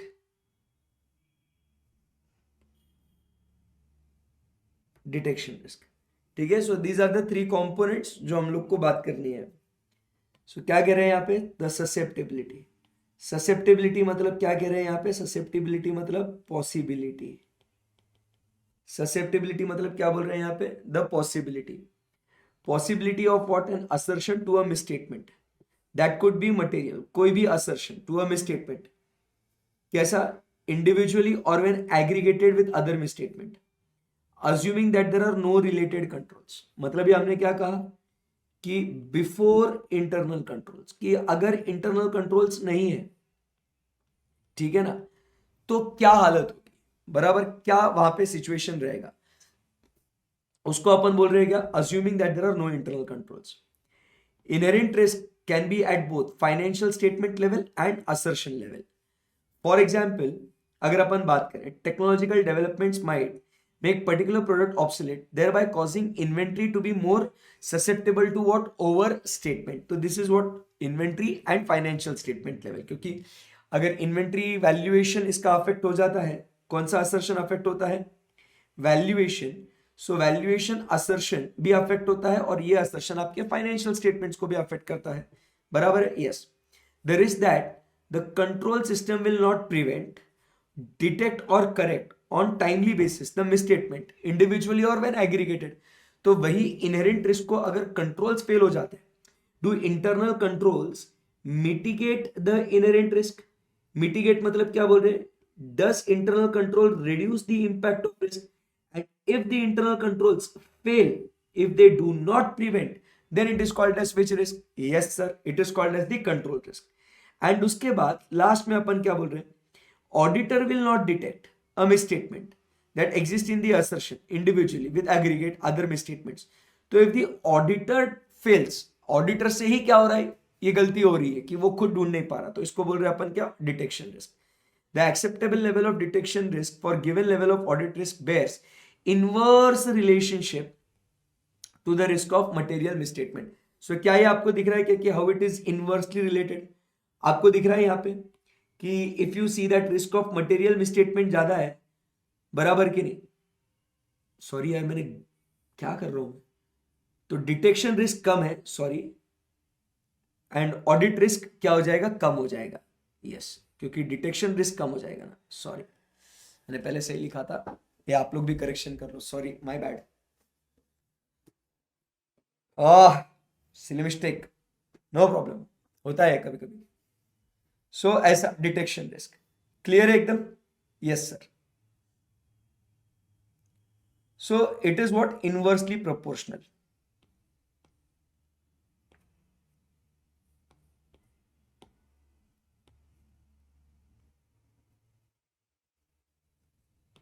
So we say it is what? Inversely related. ठीक है? Yes. Mathematically, audit risk can be expressed as the product of AR is equal to IR CR DR. The three components जो हमने बात करी. Audit risk has two components. कौन से two components? Risk of material misstatement and detection risk. और risk of material misstatement के दो बच्चे कौन से हैं? रिस्क ऑफ मटेरियल मिसस्टेटमेंट के बच्चे तो कौन से? IR and CR. So risk of material misstatement and detection risk combined together is what? Is audit risk. But risk of material misstatement मतलब क्या है बॉस? तो risk of material misstatement is IR and CR. IR and CR is what we say is risk of material misstatement. Clear एकदम? Yes sir. The relationship can be defined below. आ जाओ, ये रिश्ता क्या कहता है, सब पढ़ के हो चुका है आपने. Risk of material misstatement is the anticipated risk that material misstatement may exist in the financial statement before start of the audit. It has two components: inherent risk and control risk. Detection risk is misstatement remain undetected if the audit procedures are applied. It should be noted that the combined level of IR/CR is inversely related with detection risk, and audit materiality is also inversely related with what? Audit risk. Clear एकदम? Yes sir. Now assertions की अगर बात करें, कौन से assertions अपने को देखने पड़ते हैं? तो जैसे अगर अपन बात करें ट्रांजैक्शंस के लिए कौन से असर्शन, अकाउंट बैलेंस के लिए कौन से असर्शन, प्रेजेंटेशन एंड डिस्क्लोजर के लिए कौन से असर्शंस. तो ये सारा जो लिस्ट है, ये बचपन में भी हम लोग पढ़ते थे. तो which all assertions we are suppose to check. तो कौन से पहले तो आप समझिए. ट्रांजैक्शंस, एग्जाम्पल्स बोलो आप लोगों को. ट्रांजैक्शन रहे,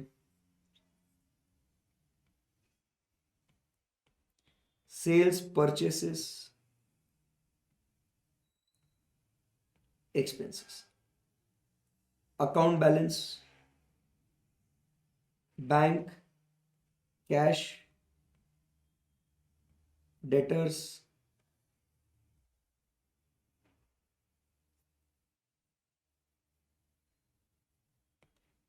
and creditors.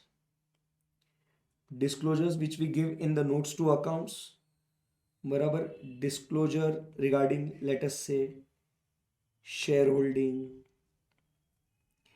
Disclosures regarding borrowing, disclosures regarding reserves and surplus. अलग अलग डिस्क्लोजर्स देने पड़ते हैं ना. तो ऐसे असर्शंस आपको क्या क्या चेक करने पड़ते हैं बस उसके बारे में बात करनी है। चलो, सो ऑकरेंस मतलब क्या कहता है कि ऑकरेंस मतलब वो अपने उस कोई भी sale purchase, it should what pertain to entity, it should belong to entity. Pertain to entity मतलब क्या? It should belong to us, it should belong to entity. ये अपने से रिलेटेड, अपने से उसका संबंध या अपने से उसका ताल्लुकात होना बहुत जरूरी है। तो हम लोग क्या कहते हैं? It should belong to entity. Clear है? कंप्लीटनेस मतलब क्या? कुछ भी छूटना नहीं चाहिए। That all the transactions have been what record, कुछ भी छूटना नहीं चाहिए। तो ये सारे सेल परचेस के अपने से जुड़े हुए होने चाहिए, कुछ भी उसमें छूटना नहीं चाहिए।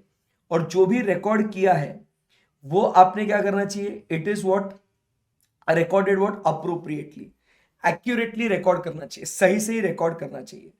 उसके बाद कट ऑफ मतलब आपने उसको करेक्ट अकाउंटिंग पीरियड में आपने उसको रिकॉर्ड करना चाहिए। मतलब जैसे अपन फॉलो करते हैं ना, कौन सा system of accounting? Accrual basis पे। तो जिस पीरियड में हुआ उस पीरियड में उसको होना चाहिए। अगर अपन कैश बेसिस पे करते हैं उसको, तो जिस पीरियड में अपन ने उसका पेमेंट या रिसीट हुआ है उस पीरियड में उसको रिकॉर्ड करना चाहिए। सो आप समझिए कि जो भी आप अकाउंटिंग फॉलो कर रहे हो वो उसके हिसाब से करेक्ट अकाउंटिंग पीरियड में आपने उसको रिकॉर्ड कर लेना चाहिए। सही है एकदम? Yes sir.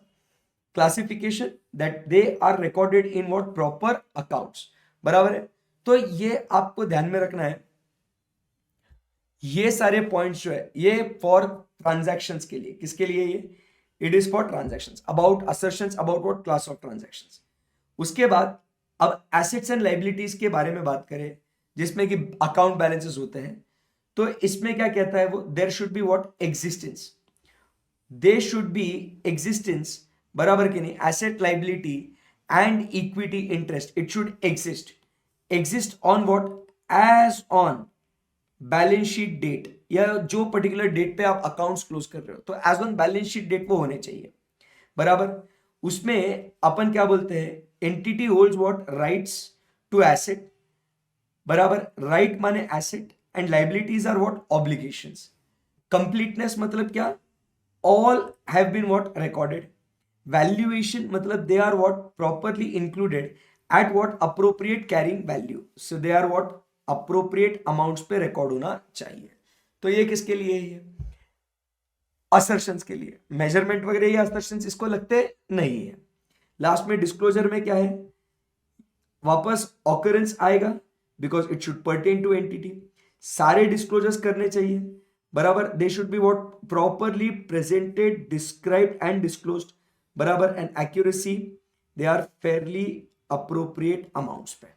सही है? तो ये सारे एक बार सारे असर्शंस पढ़ लीजिएगा, क्योंकि जब आपको एग्जाम में कोई पर्टिकुलर वेरिफिकेशन के लिए कोई आइटम्स पूछे जाते हैं तो आपको ये बचपन में आपको चैप्टर 9 था वो इंटर में, तो ये इसके हिसाब से है वो। पढ़ लीजिए वो इंस्ट्रक्शंस, बेसिक है, सब एक बार पढ़ने का है।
डन, चलो. So the first is for the overall financial statement level which refers to risk of material misstatement. और ओवरऑल फाइनेंशियल स्टेटमेंट लेवल की जब बात करते हैं तो it relate pervasively to the financial statement as a whole and affect many assertions. मतलब वो अपने को ये ओवरऑल फाइनेंशियल स्टेटमेंट लेवल का रिस्क क्यों कंसीडर करते हैं अपन? बिकॉज ये अपने को काम में आता है टू एक्सप्रेस एन ओपिनियन. ये कब काम में आता है? ये टू एक्सप्रेस एन ओपिनियन. ठीक है, yes. If example, if top accountant is not competent enough for the assigned task, it is possible that वो क्या कर सकता है? The errors could occur in the financial statement. अगर वो टॉप अकाउंटेंट को अकाउंटिंग आता नहीं है तो वो पूरे फाइनेंशियल स्टेटमेंट में मिस्टेक कर लेगा. Such errors will not be confined to a single account balance, transaction or disclosure. In addition, the error is not likely to be confined to single assertions such as completeness of sales. It could easily relate to assertions such as accuracy, existence. मतलब सबकी band में जाएगी, बराबर. If the accountant is not competent enough to assign task, बराबर. उसको AS2 नहीं मालूम तो वो इन्वेंट्री कॉस्ट और एनआरवी विचएवर इज हायर पे रिकॉर्ड कर दिया तो वैल्यूएशन असर्शन अफेक्ट हो जाएगा.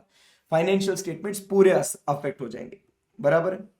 Seconds relate to specific assertions to the class of transaction, account balance or disclosure. This means that each account balance class of transaction should be made for individual assertion. That is, for considering valuation assertion, the auditor could assess the risk of error in payable as low.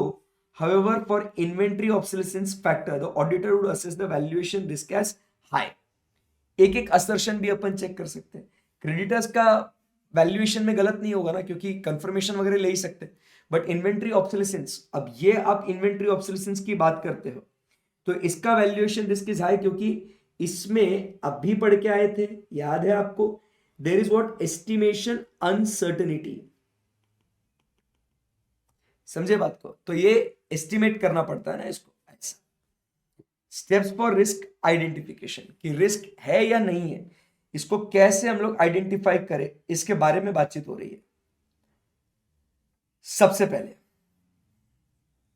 First point, assess the significance of the assessed risk, the impact of its occurrence, and also revise the materiality accordingly to the specific account balance, likelihood for the risk and the impact of its audit procedures on audit procedures, assertions that are affected, impact of the risk on each assertion, degree of significant risk that would require separate attention and response, enquire and document management response. सब chart में बनाएंगे, आप पहले इसको plane reading कीजिए. Nature of internal control system in place and possible effectiveness in mitigating the risks involved, whether the ensure the controls are routine in nature, prevent and detect correct errors whether it is manual or automated, unique characteristics of the risk, existence of any particular characteristic about the risk कि ये ऐसा होगा, and examples could be high value inventory, complex, ऐसा वैसा. so ये जो है, ये आप इसको एक बार रीड कीजिए, फिर मस्त आपके साथ बढ़िया से इसका चार्ट बनाता हूं. रीड.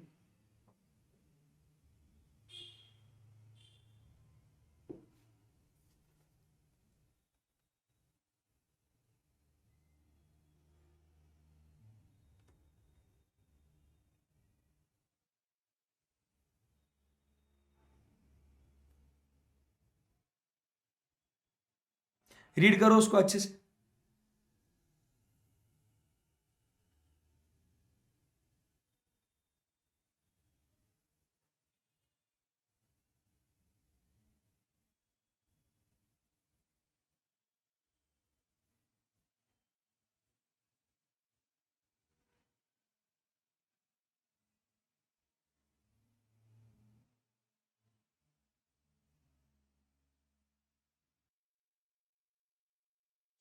ओके,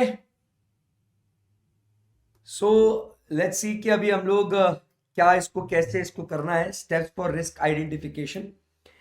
तो बेटा एकदम सिंपल है. इसको जो अपन ये स्टेप्स फॉर रिस्क आइडेंटिफिकेशन की बात कर रहे हैं ना, इसको तो एक रिस्क जो है वो दिमाग में रखो उसको, जिसके बारे में हम लोग बातचीत कर रहे हैं। तो जो रिस्क के बारे में जो हम लोग बात कर रहे हैं वो क्या है? सबसे पहले अगर मान लो हम लोग कैश सेल्स के बारे में बात कर रहे हैं, बराबर, या मिसलेनियस रिसीट्स के बारे में बात कर रहे हैं, या हम लोग इन्वेंट्री के बारे में बात कर रहे हैं, तो take any of the risk. क्या बोल रहा हूं मैं? कोई भी रिस्क लो, बराबर, दिमाग में। अभी क्या बात करो उसका कि अपने को देखना है कि जो ये रिस्क आइडेंटिफिकेशन का है ना, तो फर्स्ट अपन क्या करेंगे यहां पे कि इधर तक ये 4 पॉइंट जो है ये अपने को फुल फोकस करने का है कि ये रिस्क जो है ये सिग्निफिकेंट है क्या, इसको असेस करने का है कि क्या ये रिस्क अपने लिए सिग्निफिकेंट है क्या, उसका इंपैक्ट ऑफ इट्स ऑकरेंस क्या है, कि वो क्या इंपैक्ट करेगा फाइनेंशियल स्टेटमेंट्स पे, असर्शंस पे, एंड उसके इंपैक्ट के अगर वो इंपैक्ट कर रहा है then we have to revise what its materiality accordingly to the specific for the specific account balance. समझा क्या बात को? सो क्या बोल रहे हैं अपन यहां पे कि पहले जो भी आप रिस्क के बारे में बात कर रहे हो तो अपने को क्या देखना है कि वो जो रिस्क है वो सिग्निफिकेंट रिस्क है क्या, उसका इंपैक्ट क्या है, बराबर, वो ये सब सोचने का रिस्क के बारे में। फिर ये जो रिस्क के बारे में जो हुआ है, determine the likelihood of the assessed risk to occur, कि ये बार बार आएगा क्या, and its impact on the auditing procedures, कि अपने को ये रिस्क को ढूंढने में दिक्कत आएगी या वो इजी रहेगा, क्या है उसका इंपैक्ट, बराबर। तो what is the likelihood of its occurrence, तो जो पहले ये रिस्क के बारे में कि बाबा ये कैश सेल्स, बाबा ये अनअकाउंटेड होते हैं, मिसलेनियस रिसीट्स अनअकाउंटेड होते हैं, इन्वेंट्री वैल्यूएशन गलत होगा, तो ये जो रिस्क हम लोग ने जो असेस करी है उसका इंपैक्ट अपने को देखना है, उसकी मटेरियलिटी को कंसीडर करना है, फिर what is the likelihood of its occurrence और अपने को ऑडिट प्रोसीजर्स पे क्या इंपैक्ट आएगा। इसके बाद what are the assertions that are affected because of it, you document that, इस वजह से कौन से असर्शंस अफेक्ट होने वाले हैं, आप उस चीज को क्या कर लो, डॉक्यूमेंट करो। तो असर्शंस क्या क्या अफेक्ट होगा, जैसे हम लोग ने अभी ट्रांजैक्शन के बारे में देखा, तो बाबा ट्रांजैक्शन कौन सा अफेक्ट हो सकता है कि transaction can be what affected of what, valuation वाला अफेक्ट हो सकता है, या वो पीरियड बराबर के नहीं, वो बराबर पीरियड के इसमें आ रहा कि नहीं आ रहा, सो अपन बात करेंगे कट ऑफ वाला है। सो कौन से असर्शंस उससे अफेक्ट होने वाले हैं एंड उस असर्शंस का इंपैक्ट क्या है, risk of each assertion, the impact of that, ये अपने को कंसीडर करना है। क्लियर है एकदम बात? Yes sir. तो यहां पे ये फर्स्ट पॉइंट जो है ना अपन को ध्यान में रखना है। सो यहां पे चर्चा कर रहे हैं अपन क्या, स्टेप्स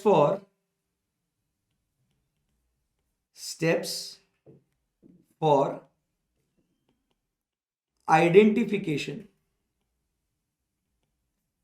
ऑफ रिस्क। किसकी बात कर रहे हैं अपन? Steps for identification of the risk. So इसके अंदर अपन फर्स्ट क्या देख रहे हैं यहां पे कि सबसे पहले जो रिस्क आपने जो आइडेंटिफाई करी है, अपन ने फोकस पे लाया है एक रिस्क को। सो ये रिस्क को ध्यान में रखते हुए फर्स्ट पॉइंट अपन ने क्या देखना है, assess the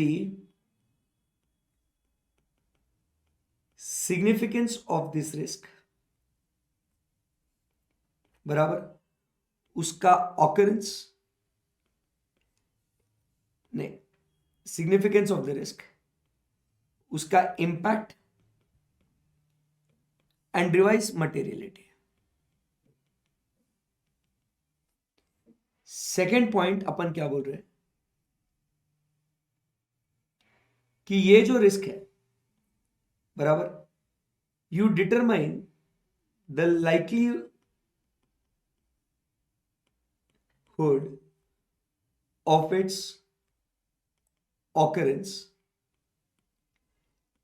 end impact on audit, ये अपने को देखना है। तीसरा पॉइंट अपन क्या देख रहे हैं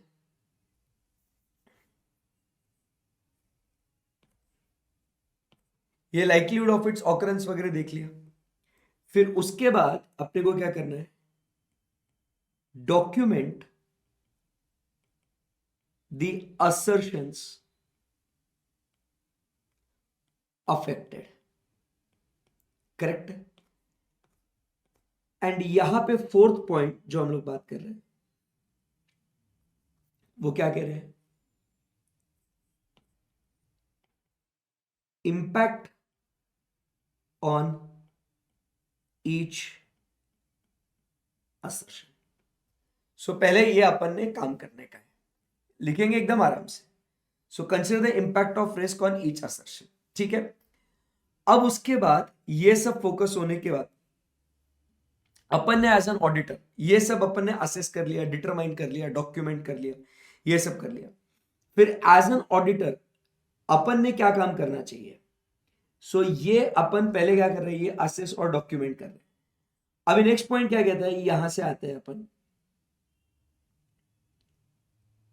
ये पूरा पूरा अभी अपना प्रोसीजर्स के बारे में बात करते हैं इधर।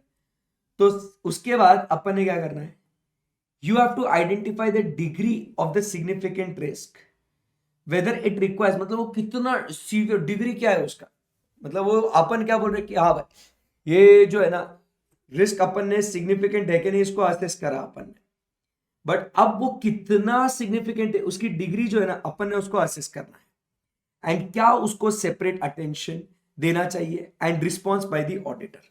सो इसमें अपन ने as an auditor next part क्या करना चाहिए,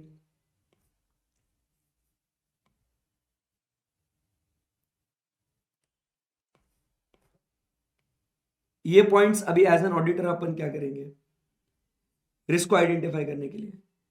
तो इधर अपन ने देखने का कि the degree of significance of the risk, degree of significance of risk बराबर, और उसके हिसाब से बराबर do we need a separate attention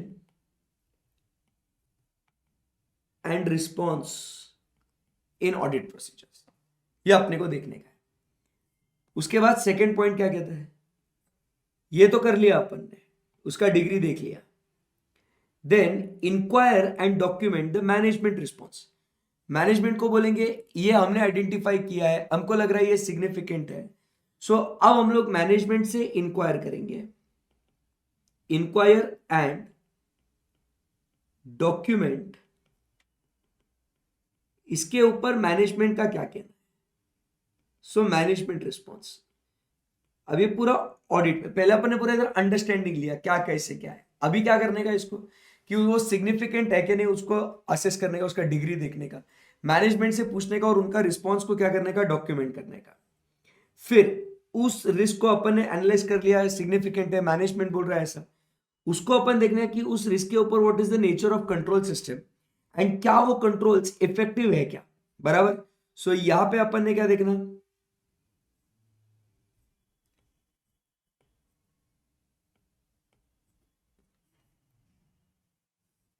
सही है,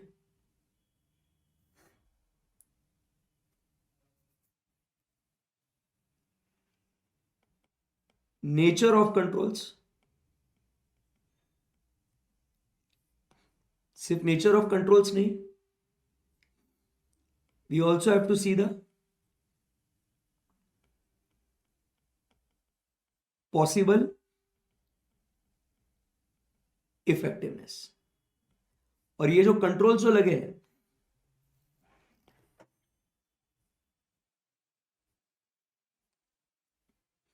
वो क्या देखना है अपने को इसमें कि ये जो रिस्क है वो रिस्क जो है रूटीन इन नेचर है क्या, whether controls are what routine in nature, बराबर। जैसे अपन बात करते हैं अपने इंटरनल चेक के कि डे टू डे एक्टिविटीज को इमीडिएटली चेक करता है, do they controls prevent and detect the errors whether it is manual और ऑटोमेटेड। सो ये जो कंट्रोल्स की जब बात करते हैं, so whether these controls operate routine in nature,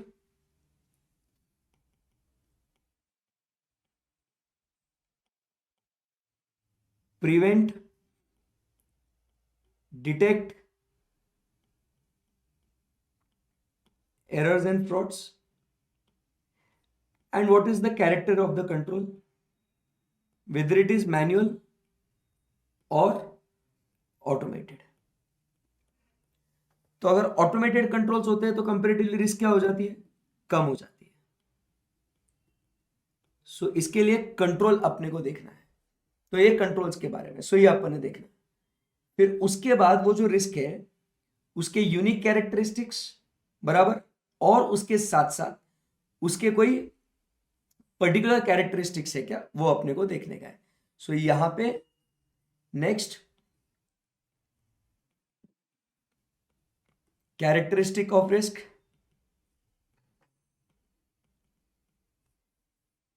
जिसमें दो बातें करते हैं अपन.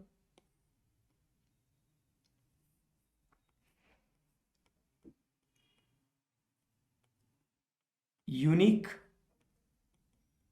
एंड पर्टिकुलर, कि ये पर्टिकुलर इस क्लास ऑफ ट्रांजैक्शंस में होता ही है, ये यूनिक कैरेक्टरिस्टिक है. तो ये अपन ने इसका पूरा स्टेप बाय स्टेप फिर जाता है.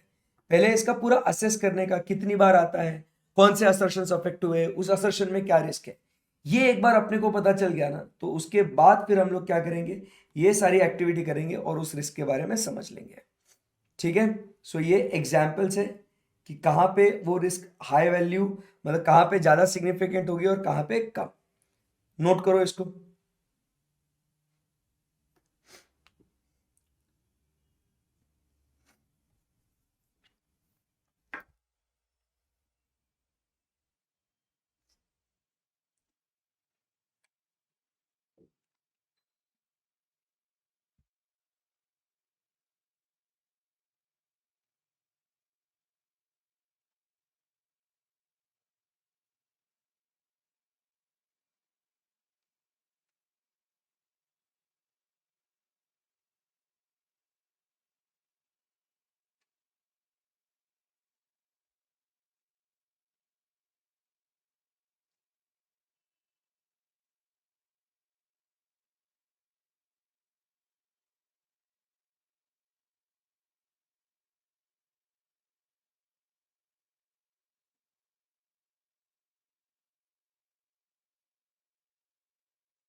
चलो राइट फास्ट.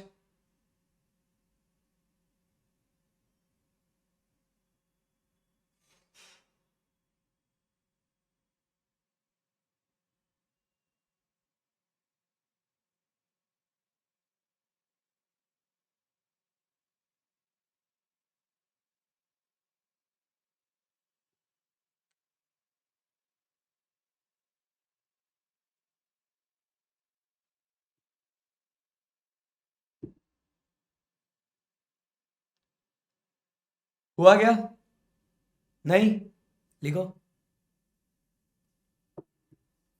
Last 1 minute.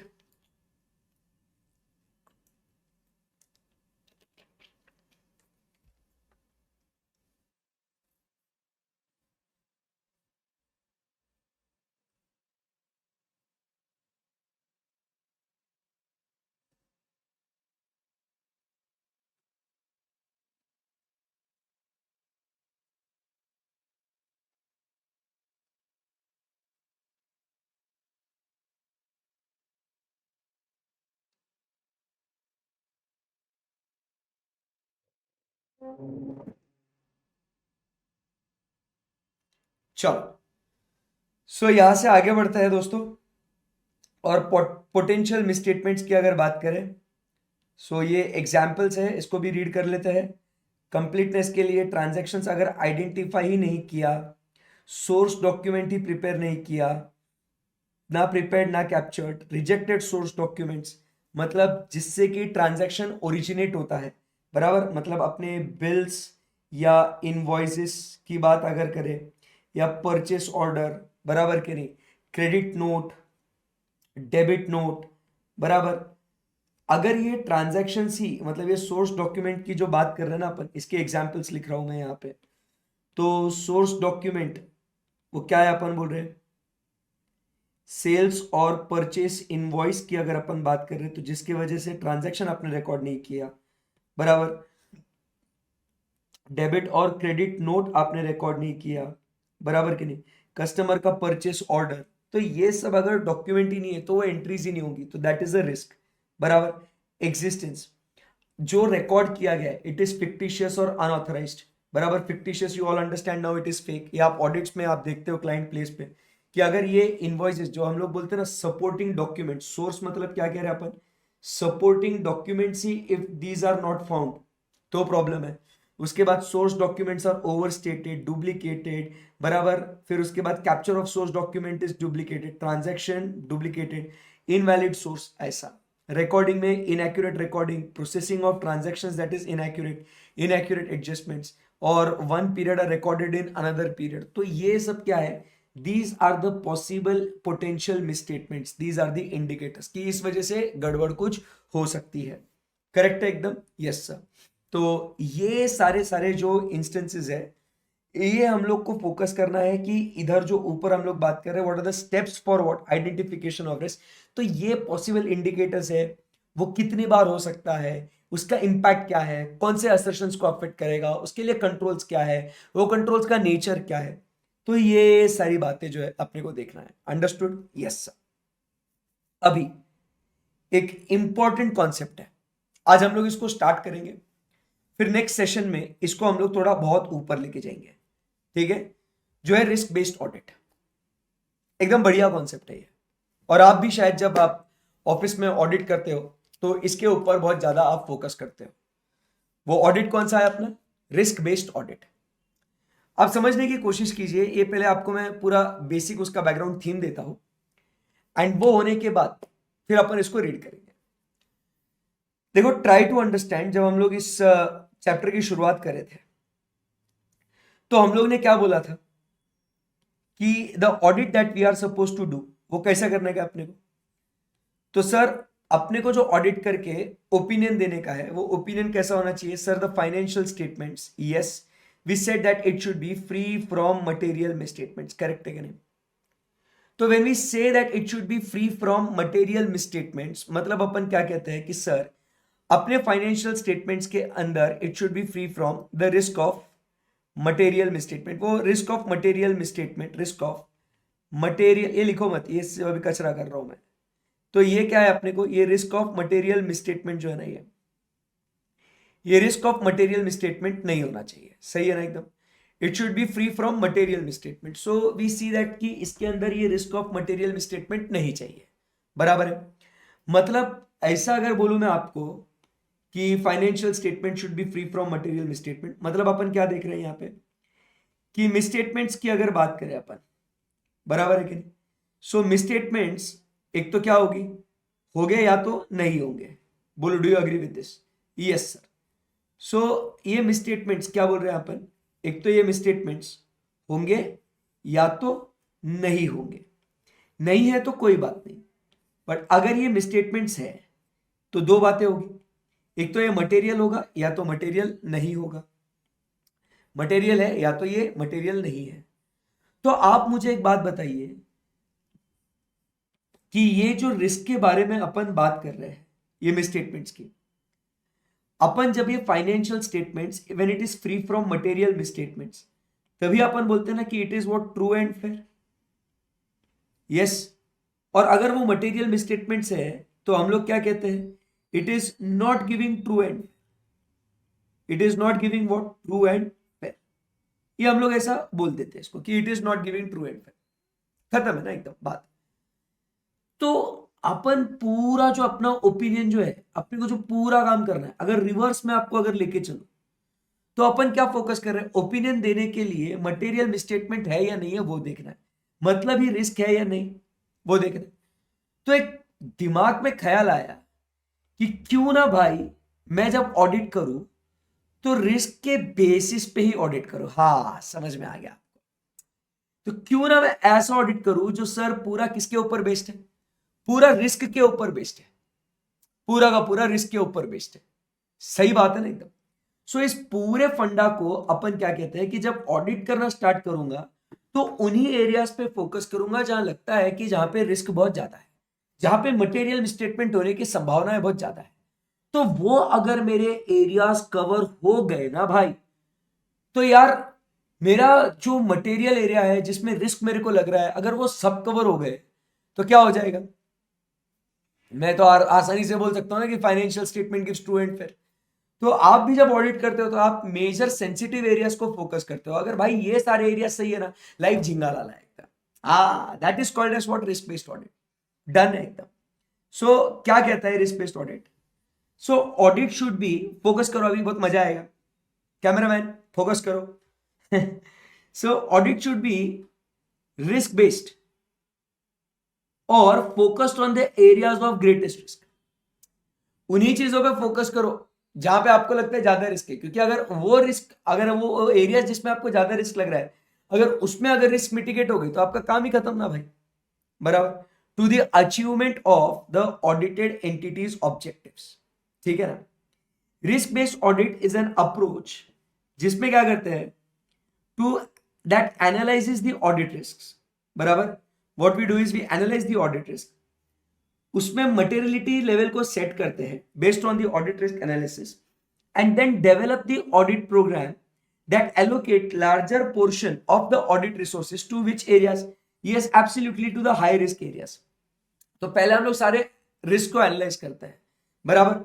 तो जो रिस्क को एनालाइज करते हैं वो हम लोग क्या बोलते हैं उसको, जो रिस्क को हम लोग एनालाइज करते हैं उसको क्या बोल रहे हैं अपन, तो उस रिस्क को अपन बोल रहे हैं एज व्हाट, उस रिस्क को अपन बोल रहे हैं एज व्हाट, इनहेरेंट रिस्क।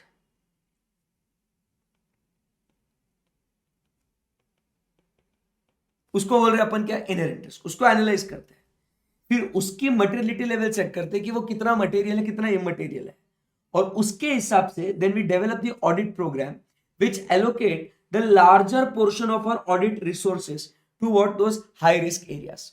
आई बात समझ में आपको? Yes sir. So auditor does not normally perform, क्या बोल रहा है, auditor does not normally need to perform specific audit procedures on all areas of audit. उसको सब पे काम करने की जरूरत नहीं है, बराबर के नहीं।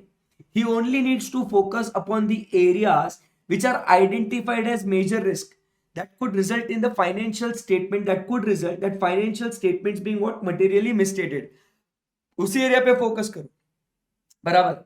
सो it is an essential element of financial audit, बराबर, बोथ इन दी अटेस्ट, बराबर, जहां हम लोग सिग्नेचर सर्टिफाई करते हैं, अटेस्ट मतलब सर्टिफाई करते हैं audit of financial statements, and in the audit of financial systems and transactions, की सिस्टम्स बराबर से चल रही है कि नहीं चल रहे हैं। तो जहां हम लोग सर्टिफाई करते हैं फाइनेंशियल स्टेटमेंट्स को, तो किसका किसका ऑडिट, फाइनेंशियल स्टेटमेंट्स का, एंड दूसरा फाइनेंशियल सिस्टम्स और ट्रांजैक्शंस का, कि वो सब बराबर है या नहीं उसके हिसाब से। It focuses on what? You identify the risk and do the assessment of the financial statement misstatement and provide framework to reduce the impact on the financial statements. In the context of performance audit, it is the risk to delivery of an activity or scheme or program to economy, efficiency and effectiveness. आगे चल के जब हम लोग बात करेंगे performance audit की, तो उसमें रिस्क क्या है कि आपका काम कम पैसे में, कम रिसोर्सेस में, more than what is anticipated, या आप डिलीवर करो। So awareness of areas that puts the programme और resources at risk from the point of view of economy, effectiveness and efficiency affects the audit attention on them. The risk analysis provide the framework for assurance in the performance auditing. So आपको समझ में आएगा यहाँ पे हमने क्या बात करी यहाँ पे? सो क्या कह रहे हैं यहाँ पे? सो हम लोग चर्चा कर रहे हैं कि पूरा जो ऑडिट है ना अपना, वो कैसा होना चाहिए, risk based audit. Focus more on the areas that what have more risk. ये एग्जाम में डायरेक्ट क्वेश्चन आता है कि right a short note on risk based audit, risk based approach. तो इसमें क्या क्या जो अपने को काम करना है, ये पूरे सब पॉइंट्स है, ठीक है ना। कि सबसे पहले रिस्क को एनालाइज करो, बराबर, वो सिग्निफिकेंट है या नहीं। फिर how to conduct the risk based audit, तो उसमें 3 स्टेप्स है। तो ये उसके अंदर अपने को first risk assessment, risk response, ये पूरा का पूरा, ये पूरा इतना लंबा कॉन्सेप्ट है, इसीलिए आज नहीं स्टार्ट कर रहे हैं। And this is the reporting. तो ये जब हो जाएगा रिपोर्टिंग, तो ये अपना यहाँ पे एक बड़ा सा कॉन्सेप्ट फिनिश होता है, that is what, risk based audit. So tomorrow when we meet, we are going to discuss this risk based audit, and फिर ये अपना बेसिक इंटरनल कंट्रोल्स बराबर के नहीं, ये सब इसके बारे में हम लोग बातचीत करेंगे. दिस इज वेरी सिंपल, जो हम लोग ने थोड़ा बहुत हम लोग को आइडिया है इसका, इंटर में पढ़ा हुआ है इसका, but this is completely new. So will discuss this in the next session. Right? Yes sir, मजा आ गया. So that's it for today guys. Thank you very much. See you guys in the next session. Bye bye.